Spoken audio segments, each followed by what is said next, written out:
എല്ലാവർക്കും സ്റ്റാർട്ട് ചെയ്യാം. പ്രസാദ് വന്നിട്ടുണ്ടല്ലോ. എല്ലാവർക്കും ഗുഡ് മോർണിംഗ്.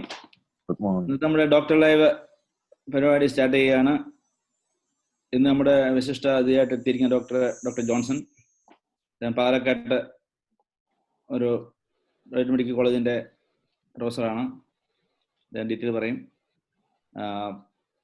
ഇന്നത്തെ മീറ്റിങ്ങിലേക്ക് നമുക്ക് വിശിഷ്ട അതിഥികളായിട്ട് എത്തിയിരിക്കുന്നത് ശ്രീ പ്രസാദ് നായർ, മിസ്സാവ കേരള അസോസിയേഷൻ്റെ പ്രസിഡന്റ്. എപ്പോഴും ബ്രാഹ്മണ മലയാളി സമാജത്തിൻ്റെ പ്രവർത്തനങ്ങളുമായിട്ട് സഹകരിക്കുകയും നമുക്ക് വേണ്ട നല്ല പിന്തുണയും ചെയ്യുന്ന പ്രസാദ് നായർ ഇന്ന് ഈ ആഴ്ചയിൽ ഇവിടെ ഗസ്റ്റായിട്ട് വന്നതിൽ ഞങ്ങൾക്ക് വളരെയധികം സന്തോഷമുണ്ട്. അതുപോലെ തന്നെ ശ്രീ അജു ഫിലിപ്പ്, ഓർമ്മയുടെ പ്രസിഡന്റ് ശ്രീ അജു ഫിലിപ്പ്, അദ്ദേഹം ഇവിടെ എത്തിയിട്ടുണ്ട് എന്ന് കരുതുന്നു. അദ്ദേഹം ഇന്ന് നമ്മുടെ വിശിഷ്ടാതിഥിയാണ്. നമ്മുടെ എല്ലാ പ്രവർത്തനങ്ങളെയും സപ്പോർട്ട് ചെയ്യുന്ന ഒരു വ്യക്തിത്വമാണ് ശ്രീ അജുവിനും വേദിയിലേക്ക് സ്വാഗതം ചെയ്യുന്നത്. പ്രത്യേകിച്ച് ഇനി സ്വാഗതം ചെയ്യാനുള്ളത് നമ്മുടെ പ്രവീൺ വർക്കിയാണ്. അദ്ദേഹം എല്ലായിടത്തും എല്ലാ കമ്മ്യൂണിറ്റിയും എപ്പോഴും ഏത് നിമിഷവും രാത്രിയും പകലൊക്കെയും ഉള്ള സമൂഹങ്ങൾക്ക് ആവശ്യമായ സഹായവും സേവനം ചെയ്യുവാൻ മുന്നിട്ടിറങ്ങുന്ന ഒരു സാമൂഹിക പ്രവർത്തകനാണ്. അദ്ദേഹം എപ്പോഴും നമ്മളെ സമാജത്തിനോടും നമ്മളോടും നമ്മുടെ ചെയ്യുന്ന പ്രവർത്തനങ്ങളോടൊക്കെയും വളരെ നീതിപരമായ രീതിയിലുള്ള സഹകരണം പ്രവർത്തിക്കാറുണ്ട്. ശ്രീ പ്രവീൺ വർക്കിക്കും സമാജത്തിൻ്റെ പേരിലും എൻ്റെ പേരിലുള്ള ഹൃദയമായ സ്വാഗതം ഈ അവസരത്തിൽ അർപ്പിക്കുകയാണ്. ആദ്യമായിട്ട് ശ്രീ പ്രസാദ് നായർ ഒരു മിനിറ്റ് ഒന്ന് സംസാരിക്കണം. Thank you Kurian. ബ്രാഹ്മൺ മലയാളി സമാജം ഈ ഡോക്ടർ ലൈവ് പോലൊരു പരിപാടി സംഘടിപ്പിക്കുന്നതിൽ ആദ്യം തന്നെ അഭിനന്ദനം അറിയിക്കുകയാണ്. കാരണം അതൊരു വളരെ ആവശ്യമായ, ആളുകൾക്ക് ഇന്ററാക്ട് ചെയ്യാൻ, സംശയങ്ങൾ ചോദിക്കാൻ അത് ഹെൽപ്ഫുൾ ആയിട്ടുള്ളൊരു മെഷറാണ്. അത് നൽകുന്നതിൽ അത്തരത്തിലൊരു നടപടിയുമായിട്ട് മുന്നോട്ട് വന്നതിന് ആദ്യമായിട്ട് കുര്യനും ടീമിനുമുള്ള അഭിനന്ദനം അറിയിക്കട്ടെ. ഇതിപ്പം മോസ്റ്റ്ലി പ്രോഗ്രാം ഒരു ഡോക്ടർ ലൈവ് ആണ്. അപ്പോൾ അതുകൊണ്ട് തന്നെ ഞാൻ ദീർഘമായിട്ടൊന്നും സംസാരിക്കുന്നില്ല. പ്രോഗ്രാമിൽ പങ്കെടുക്കുന്നുണ്ട്. ഇന്ന് രാവിലെ മുതൽ എനിക്ക് ഇന്നെനിക്ക് 6 പ്രോഗ്രാം ഉണ്ട്. അപ്പം അതിൻ്റെ ചെറിയൊരു ഒരു സാങ്കേതിക ഇഷ്യൂ ഉള്ളൂ. അതൊഴിച്ച് കഴിഞ്ഞ് കഴിഞ്ഞാൽ ഇത് നല്ല രീതിയിൽ വരട്ടെ, മുന്നോട്ട് കൂടുതൽ ആളുകൾ ഇതിലേക്ക് സഹകരിക്കട്ടെ, ഒരുപാട് ആളുകൾക്ക് ഇതുകൊണ്ട് പ്രയോജനം ഉണ്ടാവട്ടെ. ഇത് നല്ലൊരു പ്രവർത്തനമായിട്ട് മുന്നോട്ട് വരികയും നമ്മുടെ സാധാരണ ആളുകൾക്ക് ഇതിനെക്കുറിച്ച് മനസ്സിലാക്കാനുള്ള ഒരു അവസരം ഉണ്ടാവുകയും ചെയ്യണം എന്നുള്ള ഒരു പ്രതീക്ഷയാണുള്ളത്. ഡോക്ടർ ജോൺസണും കാനഡയിലേക്ക് സ്വാഗതം. തീർച്ചയായിട്ടും ഞങ്ങൾ അങ്ങയുടെ വാക്കുകൾക്കായി വെയിറ്റ് ചെയ്യുകയാണ്. So I'm not taking much time. Thank you very much everyone. And it's a great opportunity to be here and congratulate Brampton Malayali Samajam and Kuryan Prakanam for organizing such a great event, bringing eminent physicians from Kerala and from different parts of the world to our attention and to give us an opportunity to interact with them. Thank you. Thank you, sir. അടുത്തതായിട്ട് ശ്രീ പ്രവീൺ വർക്കി നമ്മോട് സംസാരിക്കുന്നതായിരിക്കും. Thank you, Kuryan. Good morning, everyone. So, ഇന്ന് നമ്മുടെ രാജ്യത്തിൻ്റെ മാതൃരാജ്യത്തിൻ്റെ 74ാമത് സ്വാതന്ത്ര്യ ദിനമാണ്. എല്ലാവർക്കും നമ്മുടെ രാജ്യത്തിൻ്റെ മാതൃരാജ്യത്തിൻ്റെ സ്വാതന്ത്ര്യ ദിനാശംസകൾ. So, welcome Dr. Johnson to this program and also Canada. So, ഇത് ആരോഗ്യ ജീവിതത്തിന് ആയുർവേദം എന്നത് വളരെ ഒരു നല്ല ടോപ്പിക്കാണ്. ഇത് ഇനീഷ്യേറ്റ് ചെയ്ത ബ്രാംപ്ടൺ മലയാളി സമാജത്തിനും അതേപോലെ തന്നെ ശ്രീ കുര്യൻ പ്രാക്കാനത്തിനും ഓർഗനൈസേഴ്സിനും എല്ലാവിധ ആശംസകളും. കാരണം വെച്ച് കഴിഞ്ഞാൽ നമ്മൾ കാനഡ പോലത്തെ രാജ്യങ്ങളിൽ ആയുർവേദം പ്രൊമോട്ട് ചെയ്യണം. അത് നമുക്ക് നമ്മുടെ ആരോഗ്യത്തിനും അതേപോലെ തന്നെ നമ്മുടെ ഇവിടെ നമ്മൾ അലോപ്പതി പ്രാക്ടീസ് ചെയ്യുന്നുണ്ട്. ഏറ്റവും ബെസ്റ്റ് പ്രാക്ടീസ് ചെയ്യുന്ന ഒരു കൺട്രികളിൽപ്പെട്ട ഒരു രാജ്യമാണ്. ഇവിടെ ആയുർവേദം ആരോഗ്യത്തിനെന്നുള്ളത് ഒരു വളരെ ഇമ്പോർട്ടൻ്റ് ആയിട്ടുള്ള സബ്ജക്റ്റ് ആണ്. അതിന് ഇനീഷ്യേറ്റീവ് എടുത്ത എല്ലാവർക്കും അഭിനന്ദനങ്ങൾ. ഇതിനെ വിളിച്ച ഈ പ്രോഗ്രാമിന് എന്നെ ക്ഷണിച്ച എല്ലാവർക്കും ഒരിക്കൽ കൂടി താങ്ക് യു പറയുന്നു. ഇവിടെ പ്രിയങ്കരൻ അജു എത്തിയിട്ടുണ്ട്. ഓർമ്മയുടെ പ്രസിഡന്റ് അജു പരിവാർ സംസാരിക്കുന്നു. Okay. Good morning to all. എല്ലാവർക്കും 74ാമത് സ്വാതന്ത്ര്യ ദിനാശംസകൾ ആദ്യമേ തന്നെ അറിയിക്കുന്നു. ഞാൻ ഒണ്ടാരിയോ റീജിയണൽ മലയാളി അസോസിയേഷൻ ഓർമ്മയുടെ പ്രസിഡന്റാണ്. ഇങ്ങനെ ഒരു പരിപാടി, ഈ ഡോക്ടർ ലൈവ് എന്ന പരിപാടി നടത്തുന്ന ബ്രാഹ്മൺ മലയാളി സമാജത്തിനോട് പ്രസിഡന്റ് കുര്യനോടും ഉള്ള ഒരു അഭിനന്ദനങ്ങൾ ആദ്യമായി അറിയിക്കുന്നു. ഈ ഡോക്ടർ ലീവ് പരിപാടി 4ാമത്തെ ആഴ്ചയാണ്. ഇതിന് നല്ല ഒരു പ്രതികരണമാണ് ആൾക്കാരുടെ ഇടയിൽ നിന്ന് ലഭിക്കുന്നത്. പ്രത്യേകിച്ച് കഴിഞ്ഞ ക്ലാസ്സുകൾ, ഈ ഡയബറ്റിക്കിനെ കുറിച്ചുള്ള ക്ലാസ്സുകളൊക്കെ വളരെയധികം ശ്രദ്ധിക്കപ്പെട്ടിട്ടുണ്ട്. പ്രത്യേകിച്ചും ഈ അതുമായിട്ട് എങ്ങനെ ജീവിതം ക്രമീകരിച്ച് മുന്നോട്ട് പോകാമെന്നുള്ള ക്ലാസ്സുകളൊക്കെ വളരെയധികം ഫലവത്തായതാണ്. ഞാനും ഒരു ഇത് കണ്ടായിരുന്നു, നല്ല ക്ലാസ്സുകളായിരുന്നു. ഇന്നത്തെ വിഷയം ആരോഗ്യ ജീവിതത്തിന് ആയുർവേദം എന്നുള്ള വിഷയത്തെ ആസ്പദമാക്കിയാണ് പ്രഭാഷണം നടത്തുന്നതെന്ന് മനസ്സിലാക്കുന്നു. പ്രത്യേകിച്ച് നമ്മുടെ സൗത്ത് ഏഷ്യൻ കമ്മ്യൂണിറ്റിയിലൊക്കെ തന്നെ കൂടുതലായിട്ട് കണ്ടുവരുന്ന ഈ ഡയബറ്റിക് പ്രോബബിലിറ്റി കൂടുതലായിട്ടുള്ള ഒരു റേസ് ആണല്ലോ നമ്മുടെ സൗത്ത് ഏഷ്യൻ റേസ്. അപ്പൊ അങ്ങനെ അതിനെ ഈ പ്രിവെന്റീവ് മെഡിസിനെ മുൻഗണന കൊടുത്തുകൊണ്ടുള്ള ഇങ്ങനെയുള്ള പ്രഭാഷണങ്ങളൊക്കെ തന്നെ നമ്മളുടെ ജീവിത നിലവാരത്തെ, നമ്മളുടെ ആരോഗ്യ ജീവിത നിലവാരത്തിനെ കുറച്ചും കൂടെ കൂടുതൽ ശ്രദ്ധ ഊന്നിക്കൊണ്ട് നമ്മുടെ ജീവിതം അതിനനുസരിച്ച് ക്രമീകരിക്കാനുള്ള ഒരു അറിവുകൾ ഇവിടെ നിന്ന് ലഭിക്കുന്നുണ്ട്. ഈ സെഷൻ അതുപോലെ തന്നെ വളരെയധികം നോളജ്ഫുൾ ആണെന്ന് പ്രതീക്ഷിക്കുന്നു. ഇത് നേതൃത്വം നൽകുന്ന ഡോക്ടർ ജോൺസൺ പി ജോണിനോടുള്ള അദ്ദേഹത്തിന് വേണ്ട എല്ലാ ഭാവങ്ങളും നേരുന്നു. അതുപോലെ തന്നെ എന്നെ ക്ഷണിച്ച കുര്യനോടുള്ള പ്രത്യേക നന്ദിയും ഈ അവസരത്തിൽ അറിയിക്കുന്നു. ദീർഘിപ്പിക്കുന്നില്ല, ഞാൻ എൻ്റെ വാക്കുകളിൽ അവസാനിപ്പിക്കുന്നു. എല്ലാവർക്കും നമസ്കാരം, നന്ദി. സ്വാതന്ത്ര്യദിന എല്ലാവർക്കും ആശംസ പറയാൻ ആദ്യം വിട്ടുപോയി. എന്നാല് മീറ്റിംഗ് തുടങ്ങുന്നതിന് മുമ്പായിട്ട് എല്ലാ പ്രിയപ്പെട്ട മലയാളി സുഹൃത്തുക്കൾക്കും ഇന്ത്യക്കാർക്കും എല്ലാവർക്കും നമ്മുടെ സ്വാതന്ത്ര്യദിനത്തിൻ്റെ ആശംസകൾ ഈ അവസരത്തിൽ അർപ്പിച്ചു കൊള്ളുന്നു.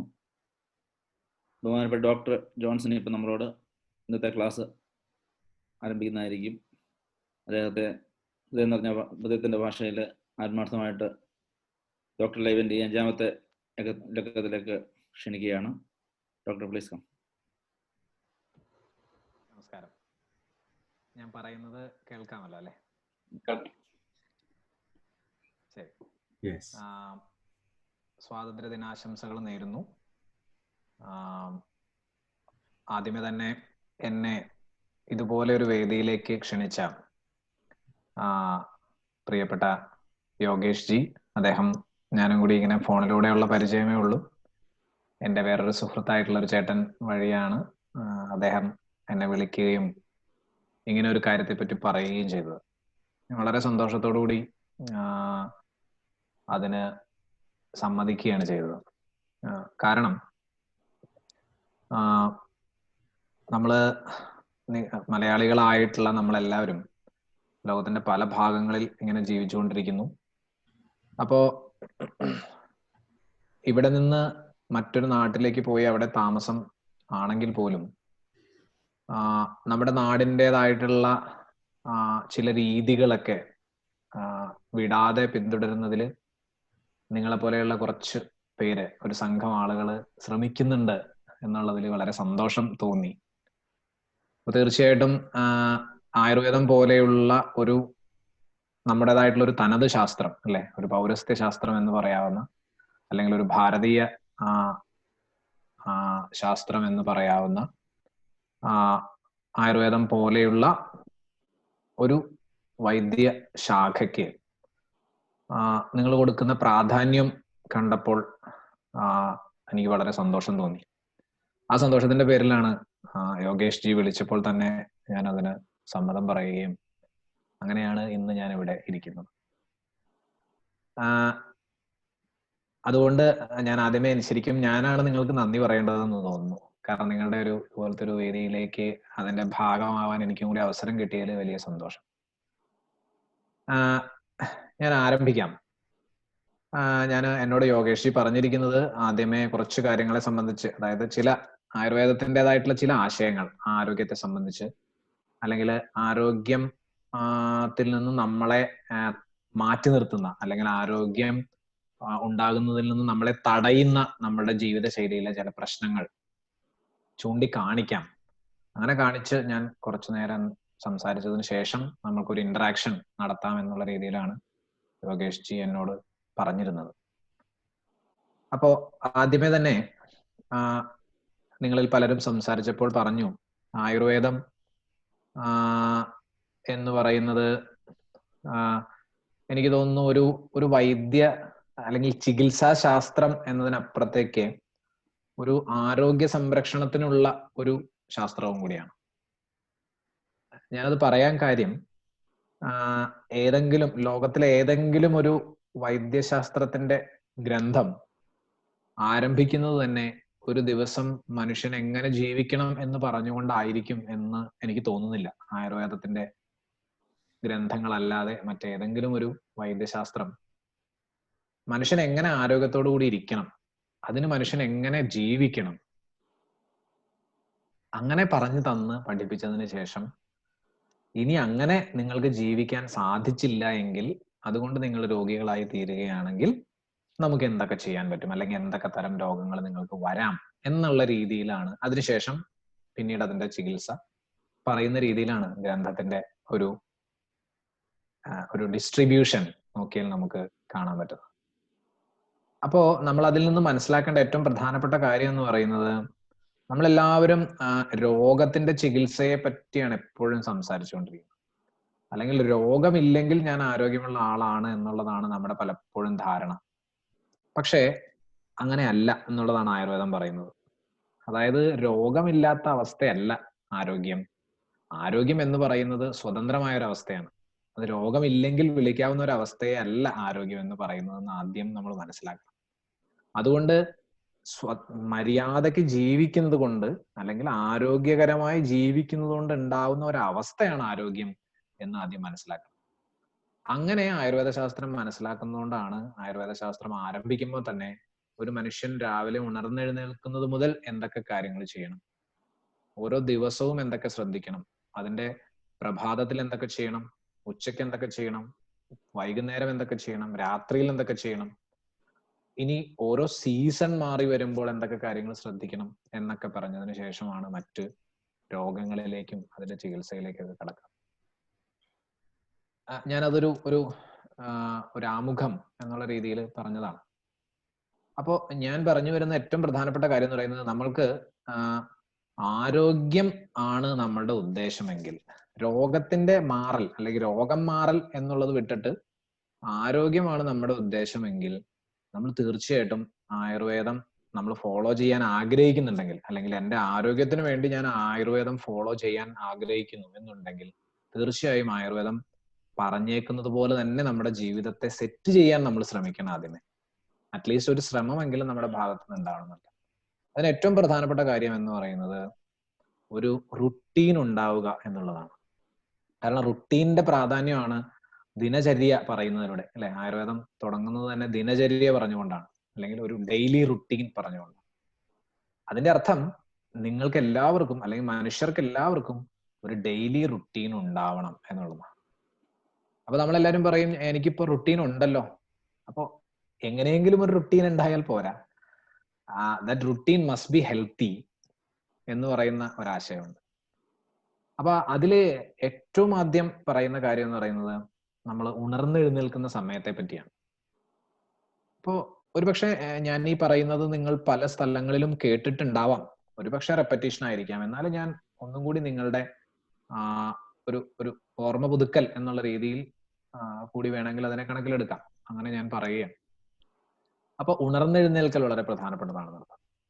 അതിനകത്ത് ഉണർന്നെഴുന്നേൽക്കുന്ന സമയമൊക്കെ വളരെ കൃത്യമായി പറയുന്നുണ്ട്. ഈവൻ ബ്രാഹ്മ മുഹൂർത്തം എന്നൊക്കെ പറഞ്ഞിട്ട്, എനിക്കറിയില്ല, കാരണം ഓരോ സ്ഥലങ്ങളിലെയും ഈ ബ്രാഹ്മ മുഹൂർത്തം ഒക്കെ വ്യത്യാസം വരാം. അപ്പോ ഒരു എന്താ പറയാ, പകൽ സമയം തുടങ്ങുന്നതിന് മുമ്പ്, പകൽ സമയം തുടങ്ങുക എന്ന് പറയുന്നത് സൂര്യോദയം എന്ന് പറയുന്നത്, സൂര്യോദയത്തിന് മുമ്പ് ഉണർന്നെഴുന്നേൽക്കുക എന്ന് പറയുന്ന ഒരു രീതി വളരെ നല്ലതാണ്. കാരണം ശരീരം എപ്പോഴും ശരീരം ഫ്രഷ് ആയിരിക്കുന്ന ഒരു സമയത്ത് തന്നെ, അല്ലെങ്കിൽ ശരീരത്തിന് ഏറ്റവും എനർജി കിട്ടാൻ സാധ്യതയുള്ള ഒരു സമയത്ത് നമ്മൾ ഉണർന്നെഴുന്നേൽക്കുക എന്ന് പറയുന്നത് വളരെ പ്രധാനപ്പെട്ടതാണ്. അതുകൊണ്ട് തന്നെ രാവിലെ നേരത്തെ ഉണർന്നെഴുന്നേൽക്കുക എന്ന് പറയുന്നത്, ഇതിനകത്ത് പല സംശയങ്ങളും നമുക്ക് വരാം. കാരണം വെച്ചാൽ നമ്മൾ ഈ സൂര്യോദയം എന്ന് പറയുന്ന ഒരു കൺസെപ്റ്റ് നമ്മൾ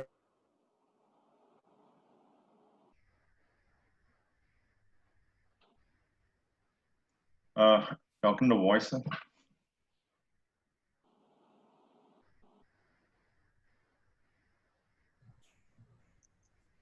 ഡോക്ടർ മ്യൂട്ട് ആയെന്ന് തോന്നുന്നു. ഇല്ല, മ്യൂട്ട് ആയിട്ടില്ല. ഹലോ, ഇപ്പൊ കേൾക്കാമോ? കേൾക്കാം. ഓക്കെ. അത് എനിക്ക് തോന്നുന്നു ഇന്റർനെറ്റ് കണക്ഷന്റെ ഒരു അൺസ്റ്റെബിലിറ്റി കൊണ്ടാണെന്ന് തോന്നുന്നു. ഇപ്പൊ കേൾക്കാമല്ലോ അല്ലെ? സൂര്യോദയം എന്ന് പറഞ്ഞ കൺസെപ്റ്റ് അതുവരെ കേട്ടായിരുന്നു. യെസ്. അപ്പൊ സൂര്യോദയം എന്ന് പറയുന്ന ഒരു കൺസെപ്റ്റ് ഒരു പക്ഷെ നമ്മുടെ നാട്ടിൽ നമുക്ക് വളരെ കൃത്യമായിട്ട് ഫോളോ ചെയ്യാൻ പറ്റുമായിരിക്കാം. പക്ഷെ ഞാൻ നേരത്തെ പറഞ്ഞതുപോലെ ഈ 3-4 മണിക്കൂർ മാത്രമൊക്കെ ഇരുട്ടായിരിക്കുന്ന, ബാക്കി മുഴുവൻ സമയം നല്ല വെളിച്ചമുള്ള രാജ്യങ്ങളൊക്കെ, സ്ഥലങ്ങളൊക്കെ ഉണ്ടാവാം. എനിക്ക് തോന്നുന്നില്ല കാനഡയിൽ എങ്ങനെയാണെന്ന് എനിക്ക് അറിഞ്ഞുകൂടാ. ആരെങ്കിലും ഒന്ന് പറയാമോ? കാനഡയിൽ എപ്പോഴാണ് സൂര്യപ്രകാശം വരിക, നേരം വെളുക്കുക എന്നൊക്കെ നമ്മൾ പറയില്ലേ, അതെപ്പോഴാണ്? ഇവിടെ സമ്മറിൽ രാവിലെ സാധാരണ 5:30-6 മണി ഒക്കെയാണ്. വിന്ററിൽ കുറച്ച് വൈകും, പകല് കുറവായിരിക്കും. 8 to 4 ഒക്കെ പകല് കാണുള്ളൂ. 8 മുതൽ 4-5 മണി വരെ കാലാവസ്ഥ അനുസരിച്ച്. ഓക്കെ. അപ്പൊ അതിനനുസരിച്ച് ഞാൻ പറഞ്ഞു വെച്ചാൽ ഈ സമയം ഇപ്പൊ നമ്മളുടെ ഇവിടെ ആണെങ്കിൽ പോലും ഉദയത്തിന്റെ സമയം മാറിയൊക്കെ വരും. നമുക്കറിയാം ഉദയം ചിലപ്പോൾ 5:55 ചില സമയത്ത് 6:05 അല്ലെ? അങ്ങനെ വ്യത്യാസം വരും. ഇപ്പൊ കാനഡയിൽ നിങ്ങൾ പറഞ്ഞു നിങ്ങളുടെ സമ്മറിലും വിന്ററിലും ഒക്കെ വേറെ സമയത്താണ് സൂര്യൻ ഉദിക്കുക. അപ്പൊ ഞാൻ സൂര്യോദയത്തിന് മുമ്പായി ഉണർന്നെഴുന്നേൽക്കുക എന്ന് പറയുന്ന ഒരു സാമാന്യ രീതി ഫോളോ ചെയ്യുക എന്നുള്ളതാണ്. നമ്മളല്ലാതെ നമ്മളുടെ ഉറക്കത്തെ കളഞ്ഞുകൊണ്ട് നമ്മൾ ഉണർന്നെഴുന്നേൽക്കുന്നതാണ് ഏറ്റവും ഉത്തമം എന്ന് ഞാൻ പറഞ്ഞു വരികയല്ല. കാരണം അതിന് മറ്റു ചില ക്രൈറ്റീരിയകൾ ആദ്യം നമ്മൾ സാറ്റിസ്ഫൈ ചെയ്തിട്ടുണ്ടാവണം. കാരണം നമ്മൾ ഉറങ്ങുന്ന സമയവും അതിനനുസരിച്ച് നമ്മൾ ക്രമീകരിക്കേണ്ടതുണ്ട്. അപ്പോൾ സാധാരണഗതിയിൽ ഒരു പ്രായപൂർത്തിയായ ഒരു മനുഷ്യൻ ഒരു 6 മുതൽ 8 മണിക്കൂർ വരെയാണ് ഉറങ്ങേണ്ടത്. ഈ ഉറക്കത്തിന്റെ സമയം നമുക്ക് വളരെ കൃത്യമായി പറയാൻ പറ്റില്ല. അതായത് ഇപ്പൊ നമ്മൾ ഒരാളോട്, ഇപ്പൊ നിങ്ങളിൽ പങ്കെടുത്ത യോഗേഷ് ജിയോട് എനിക്ക് പറയാൻ പറ്റില്ല നിങ്ങൾ കൃത്യമായ 6 മണിക്കൂർ ഉറങ്ങണം അല്ലെ 8 മണിക്കൂർ ഉറങ്ങണം എന്ന് പറയാം. ഇത് എക്സ്പീരിയൻസിൽ നിന്ന് നമ്മൾ കണ്ടെത്തുന്നതാണ് എനിക്ക് എത്ര സമയം ഉറങ്ങണം.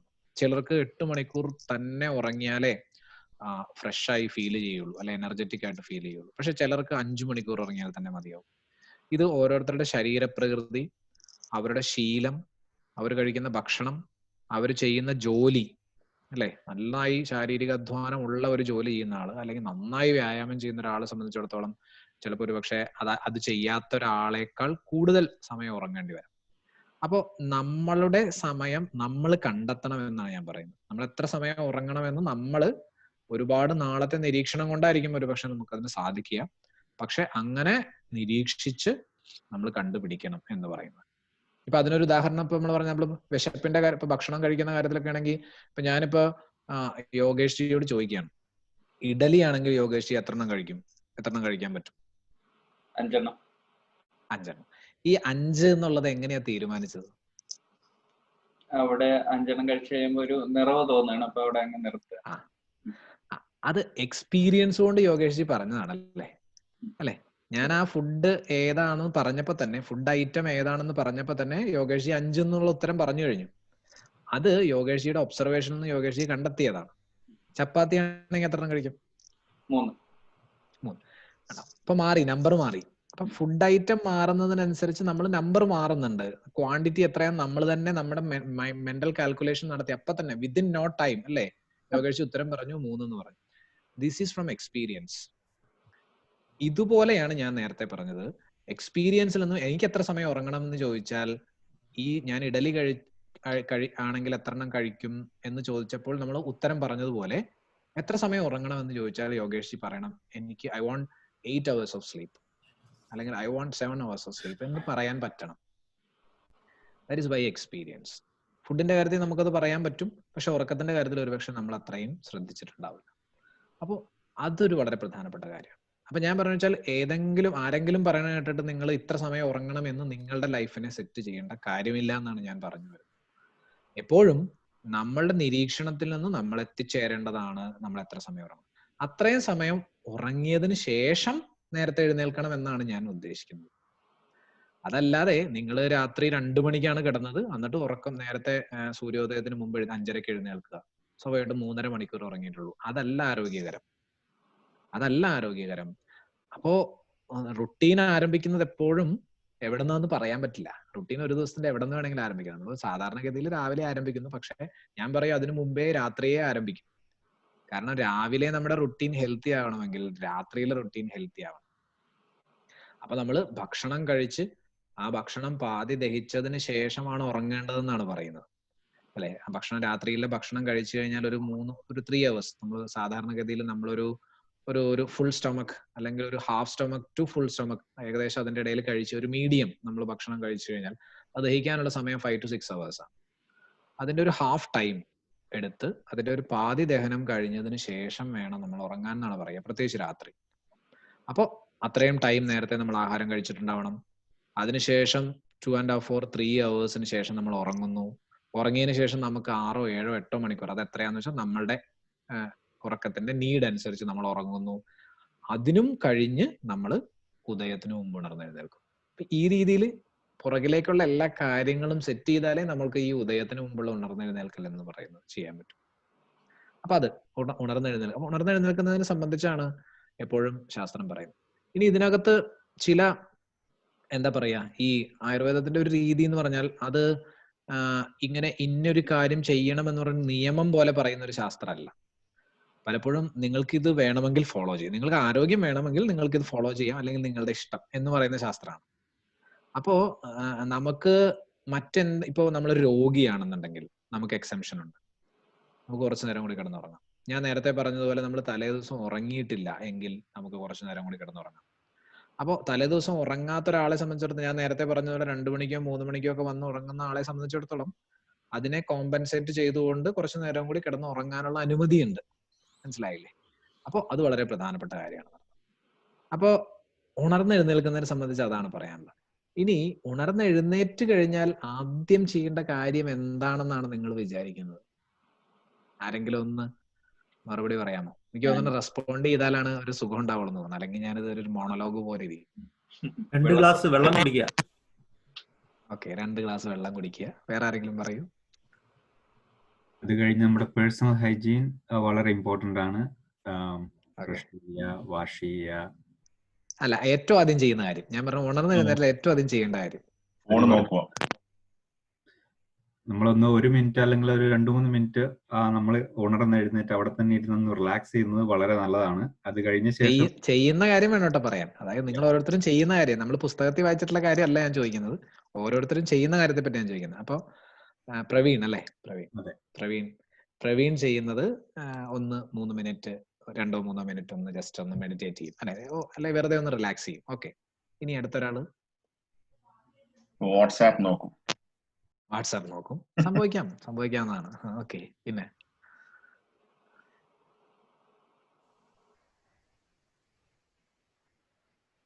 ഇനിയും ആരെങ്കിലും ജോയിൻ ചെയ്തിട്ടുള്ള ആരെങ്കിലും ഉണ്ടെങ്കിൽ മറുപടികൾ പറയാം. എനിക്ക് എത്രത്തോളം മറുപടി കിട്ടും എന്ന് അറിയാൻ വേണ്ടിയിട്ടാണ്, എത്ര വെറൈറ്റീസ് ഓഫ് ആൻസേഴ്സ് കിട്ടുമെന്ന് അറിയാനാണ്. ഞാൻ വെള്ളം കുടിക്കാറുണ്ട്. വെള്ളം കുടിക്കും പറഞ്ഞു, ആദ്യമേ തന്നെ പറഞ്ഞിരുന്നു വെള്ളം കുടിക്കും. യോഗേഷ് എന്താ ചെയ്യാ? പ്രവീൺ പറഞ്ഞ പോലെ ഞാൻ ഒരു 3 മിനിറ്റ് 3 to 5 minutes ഇരിക്കാറുണ്ട്. ബോഡി പെട്ടെന്ന് എണീക്കാൻ പാടില്ല എന്നൊരു ഇത് പറയുന്നുണ്ട്. വലത് വശത്തേക്ക് ചരിഞ്ഞ്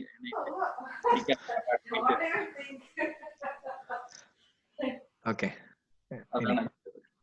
ഇരുന്നിട്ട് എന്താ ചെയ്യാ? എന്തെങ്കിലും ആലോചിക്കോ അതോ വെറുതെ ഇരിക്കും? ഒന്നും ആലോചിക്കില്ല.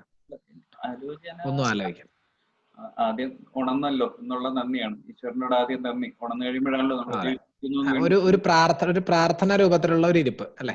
ഓക്കെ, ശരി. ഓക്കെ, ഇനിയും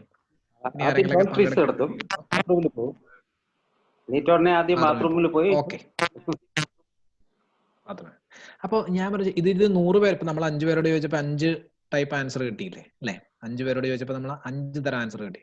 100 പേരോട് ചോദിച്ചാൽ വേണമെങ്കിൽ 100 എണ്ണം കിട്ടും അല്ലെങ്കിൽ ഒരു 50 എണ്ണമെങ്കിലും കിട്ടും. അപ്പോൾ നമ്മൾ ഓരോരുത്തരും ചെയ്തുകൊണ്ടിരിക്കുന്നത് നമുക്ക് ഇഷ്ടമുള്ള ഓരോ കാര്യങ്ങളാണ്. അതായത് ഒരുപക്ഷെ ആദ്യമേ മൂത്രം ഒഴിക്കുന്നവരുണ്ടാവും, ആദ്യമേ ഒരു ഗ്ലാസ് വെള്ളം കുടിക്കുന്നവരുണ്ടാവും, ആദ്യമേ പ്രാർത്ഥിക്കുന്നവരുണ്ടാവും, ആദ്യമേ തന്നെ എഴുന്നേറ്റ് എക്സസൈസ് ചെയ്യുന്നവരുണ്ടാവും, ആദ്യമേ തന്നെ എഴുന്നേറ്റ് നേരെ പോയി അടുക്കളയിലേക്ക് കയറുന്നവരുണ്ടാവും. പല പല പല പല കാര്യങ്ങളും നമ്മൾ വർഷങ്ങളായിട്ട് ചെയ്തുകൊണ്ടിരിക്കുകയാണ്. നമുക്ക് ഓരോരുത്തർക്കും ഒരു എനിക്ക് ഇതാണ് ചെയ്യാൻ. ബ്രഷ് ചെയ്യുന്നവരുണ്ടാവും, രാവിലെ എഴുന്നേറ്റ് ഫസ്റ്റ് എഴുന്നേറ്റാൽ ബെഡിന് എഴുന്നേറ്റ് നേരെ പോയി ബ്രഷ് ചെയ്യുന്ന ആൾക്കാരുണ്ടാവും, നേരെ ടോയ്ലറ്റിലേക്ക് പോയി പോകുന്നവരുണ്ടാവും, മോഷൻ പാസ് ചെയ്യാൻ വേണ്ടി ടോയ്ലറ്റിലേക്ക് പോകുന്നവരുണ്ടാവും. ഇതെല്ലാം നമ്മൾ ചെയ്തുകൊണ്ടിരിക്കുന്ന കാര്യങ്ങൾ. ചെയ്യേണ്ട കാര്യം എന്ന് പറയുന്നത്, ഉണർന്നെഴുന്നേറ്റാൽ ആദ്യം ചെയ്യേണ്ടത് എന്ന് പറയുന്നത് ശരീരചിന്ത എന്ന് പറയുന്നതാണ്. നിങ്ങളിൽ പലരും ഈ ഇപ്പോ 2-3 മിനിറ്റ് ധ്യാനിക്കും എന്നൊക്കെ പറഞ്ഞു. അതിനകത്ത് ശരീരചിന്ത ചെയ്യുന്നുണ്ടോ അതെനിക്ക് അറിഞ്ഞൂടാ. എന്തായാലും ശരീരചിന്തയെ ചെയ്യുക എന്നാണ് ആയുർവേദം പറയുന്നത്. ശരീരചിന്ത എങ്ങനെ ചെയ്യും? ഇപ്പൊ നമ്മളോട് ഒരാൾ പറയുകയാണ്, ഞാൻ നിങ്ങളോട് പറയുകയാണ്, നിങ്ങൾ നാളെ രാവിലെ മുതൽ എഴുന്നേറ്റ് കഴിഞ്ഞാൽ ആദ്യം തന്നെ ശരീരചിന്ത ചെയ്യണം എന്ന് പറഞ്ഞാൽ നിങ്ങൾ എന്ത് ചിന്തിക്കും?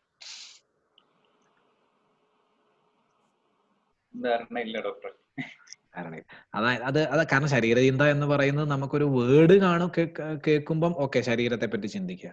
പക്ഷെ നമ്മളോടൊന്ന് ചിന്തിക്കാൻ പറഞ്ഞാൽ നമ്മൾ ബ്ലാങ്ക് ആവും. ദാറ്റ് ഈസ് നമുക്ക് എന്താ ചിന്തിക്കേണ്ടതെന്ന് അറിഞ്ഞൂടാ. അപ്പോ അതിനും വളരെ കൃത്യമായിട്ടുള്ള ഒരു സൂചന തരുന്നുണ്ട്. ജീർണാജീർണം വിശങ്കയൻ എന്നാ പറയുക. അതായത് മനുഷ്യനെ സംബന്ധിച്ചിടത്തോളം ഏറ്റവും ബേസിക് ആയിട്ടുള്ള കാര്യം എന്താ? ശരീരത്തെ സംബന്ധിച്ചിട്ടുള്ള ചിന്തയിൽ ഏറ്റവും ബേസിക് ആയിട്ടുള്ള കാര്യം എന്താ? ഞാനൊരു മനുഷ്യന്റെ ഏറ്റവും ബേസിക് ആയിട്ടുള്ള കാര്യത്തെ പറ്റിയാണ് പറയുന്നത്.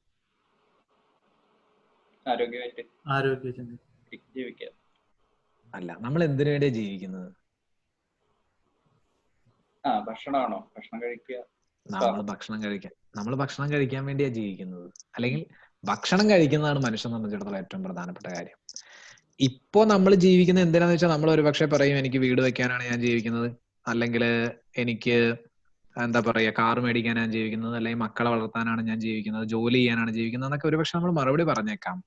പക്ഷെ ഏറ്റവും ബേസിക്കലി ബയോളജിക്കലി നമ്മൾ ജീവിക്കുന്നത് ഭക്ഷണം കഴിക്കാൻ വേണ്ടിയാണ്. കാരണം പണ്ടൊക്കെ മനുഷ്യരോട് ചോദിച്ചാൽ എന്തിനു വേണ്ടി ജീവിക്കണമെന്ന് വെച്ചാൽ ഒരു ചാൺ വയറിന് വേണ്ടിയാണ് ഞാൻ ജീവിക്കുന്നതെന്ന് പറയുമായിരുന്നു. കാരണം ഇന്ന് നമ്മൾക്കാർക്ക് ഒരു ചാൺ വയറിന് വേണ്ടി ജീവിക്കേണ്ട ഒരു അവസ്ഥയില്ല. കാരണം അത് നമ്മൾ ഓൾറെഡി അച്ചീവ് ചെയ്ത് കഴിഞ്ഞു. ഈ ഒരു ചാൺ വയറിന്റെ കാര്യം നമ്മൾ അച്ചീവ് ചെയ്ത് കഴിഞ്ഞു. പിന്നെ ഇനി ചിന്ത എന്താണ്?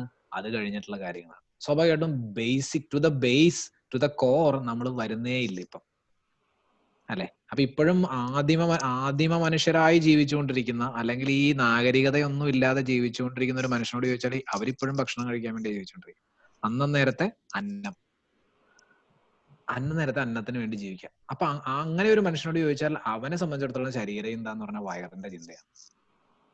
അതാണ് ഞാൻ പറഞ്ഞു വരുന്നത്. നമ്മളുടേത് ആ ചിന്ത മാറി. നമുക്ക് ശരീരം എന്താന്ന് പറഞ്ഞാൽ വയറൊന്നുമല്ല. നമ്മൾ ചിലപ്പോൾ ഹാർട്ടിനെ പറ്റി ചിന്തിച്ചിരിക്കും, നമ്മൾ ഒരുപക്ഷെ തലച്ചോറിനെ പറ്റി ചിന്തിച്ചിരിക്കും, കിഡ്നിയെ പറ്റി ചിന്തിച്ചിരിക്കും, ശ്വാസകോശത്തെ പറ്റി ചിന്തിച്ചിരിക്കും. പക്ഷെ നമ്മൾ ആരും വയറിനെ പറ്റി ചിന്തിക്കില്ല. അപ്പോ ഞാൻ പറഞ്ഞാൽ ശരീരത്തിൽ ഏറ്റവും പ്രധാനപ്പെട്ട അവയവം ഏതാണെന്ന് ചോദിച്ചാൽ നമ്മൾ എന്ത് പറയും?